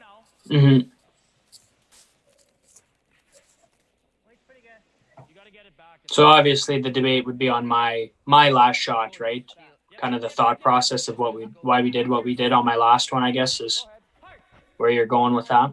Yeah, exactly. And it was more of, again, the age-old question: do we want him to draw or do we want him to hit? I wanted to draw in a big way. Quite honestly, like, I wasn't feeling really good about the hits out there right now. Like, it was so straight. We hadn't played on that out-turn side of the sheet, which is where you were putting the draw. And you guys, I don't know if you were necessarily consensus about it, but you guys decided that you wanted me to draw. And then so you really made sure you got that out there far enough, kind of behind that corner guard. But again, I don't think you could ever know. But it's interesting. Like, you and I are talking about this now. We can have this conversation, and that's the beauty of curling. You don't actually know what the other player wants to play, right? Yeah, it's one of those funny things. They missed the shot. You look like a genius. It's whatever one's going to be made or miss, and you don't really know. I'm going to guess that. I think as a general statement, making a precise draw under nervous circumstances is a lot tougher than making a takeout would be, just solely based on the fact that weight's got to be that much closer, where you got that little bit of wiggle room with the takeout weight wise. Would be, if I had to guess, kind of the thought process behind it. Yeah, I agree. And I think, again, it's too bad we can't hear, but I believe Braden was kind of like, oh, I'm not sure actually. But I don't remember for sure anymore how that all went down. It's too bad. Smartest man on the sheet at all times. A chess player. Go, a little more. Okay. Good shot. So if you're Kirk Muyres, do you draw? Got a little less than Kev, but about the same. You guys must have been shot up in that red one. That other red biter must have been shot rock too, eh? Right. Yeah, I think so. So in a scenario like this, it'd be, I guess, if you were to play the freeze down to us, then you're just kind of taking rings away from you a little bit, right? That would be the reasoning behind it all, I would guess. Yeah, 100%. And that was my theory. Like, even if I flash this, in my opinion, it's better than me making the freeze, and then you making the freeze, or even you just making another shot. So to me, this was. I'm not going to say it was a nothing shot, but it didn't mean a lot because you were even second shot at the top of the ring. Yeah. Like the shot was kind of. You throw this one to the board. There's not really a way where your last one becomes way more difficult than it would have been if you made the shot or not. Yeah, I don't think so. Again, so this now becomes the conversation. So what I remember is right now I'm talking to Dallin and Dan about what weight I need to throw on this intern. And there you go. We're confirming that. And I just want to make sure so I can prepare my mind for it. And I always thought if I can prepare my mind for it, I can become confident in it this whole time. And then through this, you guys were talking about where you want to put this, and you weren't sure you wanted to leave me a draw or hit. Right. You guys decided you wanted me to hit. The move for us would have been saying we're drawing around the guard there, and then throw. I slide at the edge of the 12 here where Braden's broom is, and I go top 12 and guard the intern draw without you even know it. That would have been the play. Yeah, or the other play is to go up and have a beer in the bar and make me think about it for a few hours because again, you got shot rock. If we had a timeout, we should have used it there. Ice the kicker. I've done that, and then you go sit where their rock has to cross, and you talk about it right there. And you make sure exactly. Yeah, all the little things. So again, this is a moment where you stand and talk about a shot that's fairly obvious for 5 minutes, but totally. And this is the moment you guys are working to get that wider, and I'm like, thank God, like get it as far away from there as you can because I want to play this draw. And again, these are just things that are going through my mind in those moments. I was so happy when you were sweeping that to curl to get it away from the 4-foot. Yeah, like in a scenario like this, I think our play would have been. I'm not sure if we could have done a whole Like, I don't think putting one top of the 8-foot kind of in that draw path, Yeah, I because then you agree. just play the nose hit sort of thing, right? Like, if looking at it now, I think we play a similar shot, but we try and bite the edge of the 4-foot. Like, I don't know if there was ever a way to stop you from having it, weren't comfortable with, more or less just trying to make it that much more precise, I guess, would have been the difference. Yeah. I think if you bit the 4-foot, I'd think about an out-turn hit that we haven't played on that side of the sheet that much. One other thing I remember in this moment was making sure I went down the ice very slowly. Steve Laycock taught me that, is go down the ice like you want to come out of the hack. Yeah. And so I made sure I went down really slowly to make sure that I wasn't too jacked up, went and had a deep breath, and then almost threw it light. Did you feel like you had good feel kind of out of your hand with this shot? Like you knew you were confident and...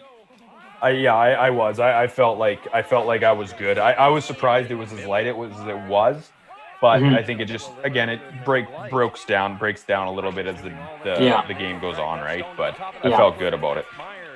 And obviously, what a great moment! Like, this is ho-hum. Dallin's done this for his whole career, but I mean, you to get your first one as a skip, and obviously for Dan and Kevin to get their first, like, it's a pretty cool moment for the three of you, especially, I would say. Kind of something new for you, and obviously new for the Marshes, and Dallin just doing what he does best and win Saskatchewan provincial championships. Yeah, it was cool. I must say it was cool to win it as a skip. It was cool to win it kind of, for the family name. Really cool for the Marsh boys. Like, again, they've been perennials, like two of the best players in Saskatchewan for 10 years. So really cool to win it with them. And then cool to win it with the Pops and the brother. That's really cool too. So it was cool. I mean, shouldn't swear. Sorry, my bad. But I mean, it's tough to watch. I know it's tough to watch for you, Maddie. But I mean, that's the beauty of curling, man. Those championships and the friendships and the brotherhoods you make with your teammates, and it's so cool. Like, curling is unlike anything else, right?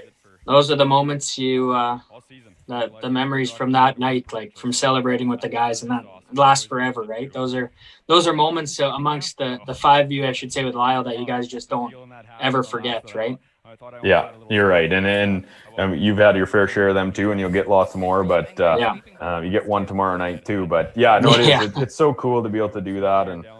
And again, it kind of makes up for, losing that terrible C final game on a Sunday night in whatever town and driving 8 hours to get back home, and then practicing and going back to work. And, everyone knows that song and dance. And I know sometimes people think that some of the top curlers don't do that anymore, but 100%, it's still a grind, but we love it. But for moments like this, it's so cool. It's funny how it's the hours of effort and time you put in, the money you put into it, et cetera, for the 10-15 seconds of this very moment that make it all worth it. It's like one of those funny things. It's you put thousands of hours into it for the last 5 minutes that your team had just experienced on the ice.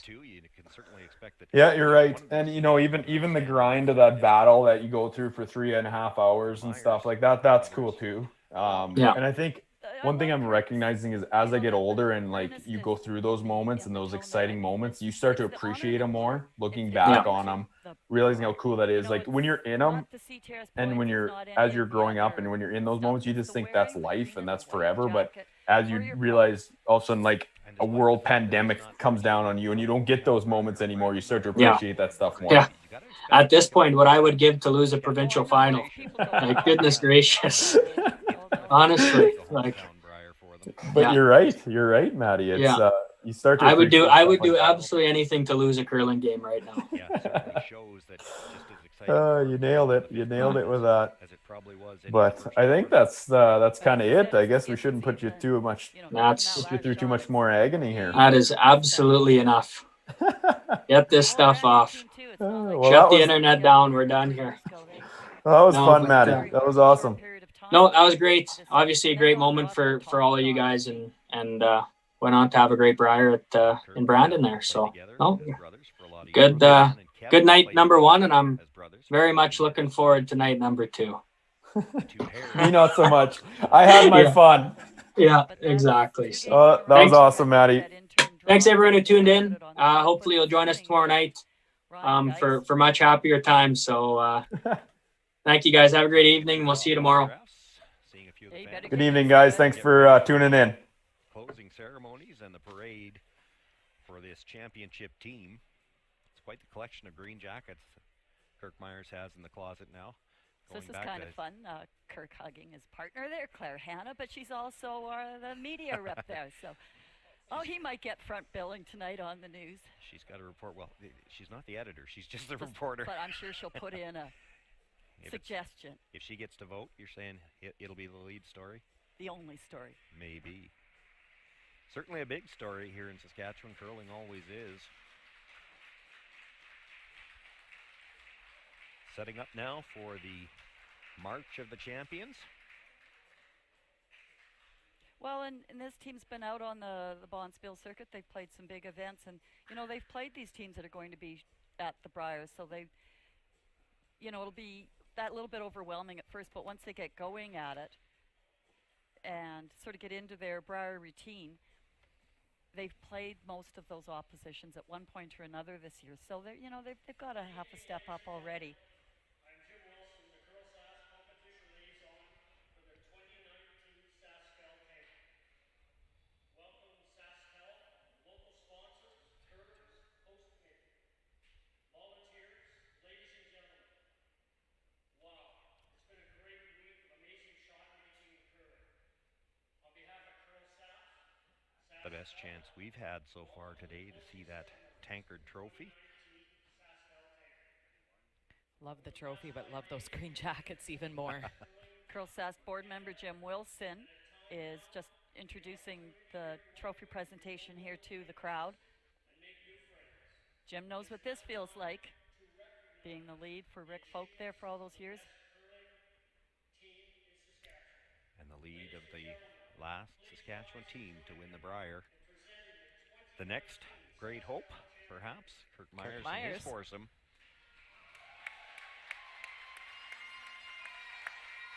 They've certainly had a great week, and you'd have to think this championship final game has prepared them as well as anything could. Certainly agree. What a dynamite game. Well, and it was hard fought this morning's game just to even get there. I mean, that was a great game too against Ryan Dice, who ends up with third place. I love Kirk's comment, though. I was visualizing that intern draw my whole life, and I was smiling as I was coming out of the hack. Well, there's something special to be said about a shot to win a Briar or any kind of championship, in this case the Tankard. Yeah. And for Kirk to say that that intern draw is the one that he's always thought about. Everybody's got that shot in the back of their mind. What's the one shot you want to win an event? He had it last night to tie the game up in the eighth end and came up light. So, but we saw then today he had a couple of opportunities and made his intern draw. So he got rid of his demons and came back today stronger than ever. And we'll hoist that Saskatchewan Tankard once more. Love it.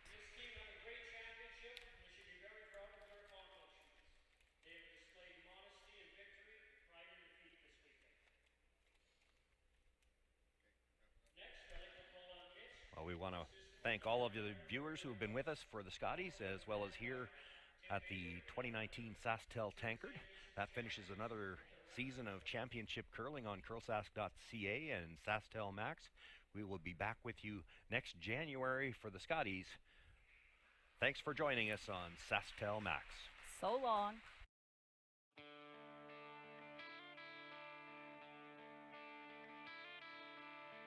Lights are low on this stage, there's a feeling here tonight. Guitar in hand, it's me and the band, about to make this place come alive. Hands in the air, we're all right here, bass kicking it with the drums. Step on in, where y'all been, about to have some fun. Crowd screaming, come on, let's go. So I say let's get on with the show. Play it loud, stomp it down, get a little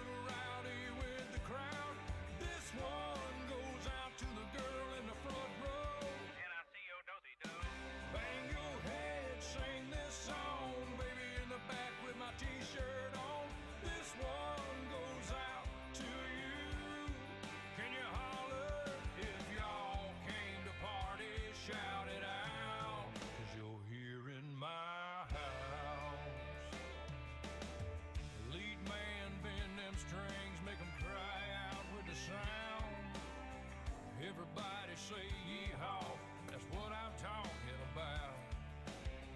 Hey, you up there with the black Stetson on.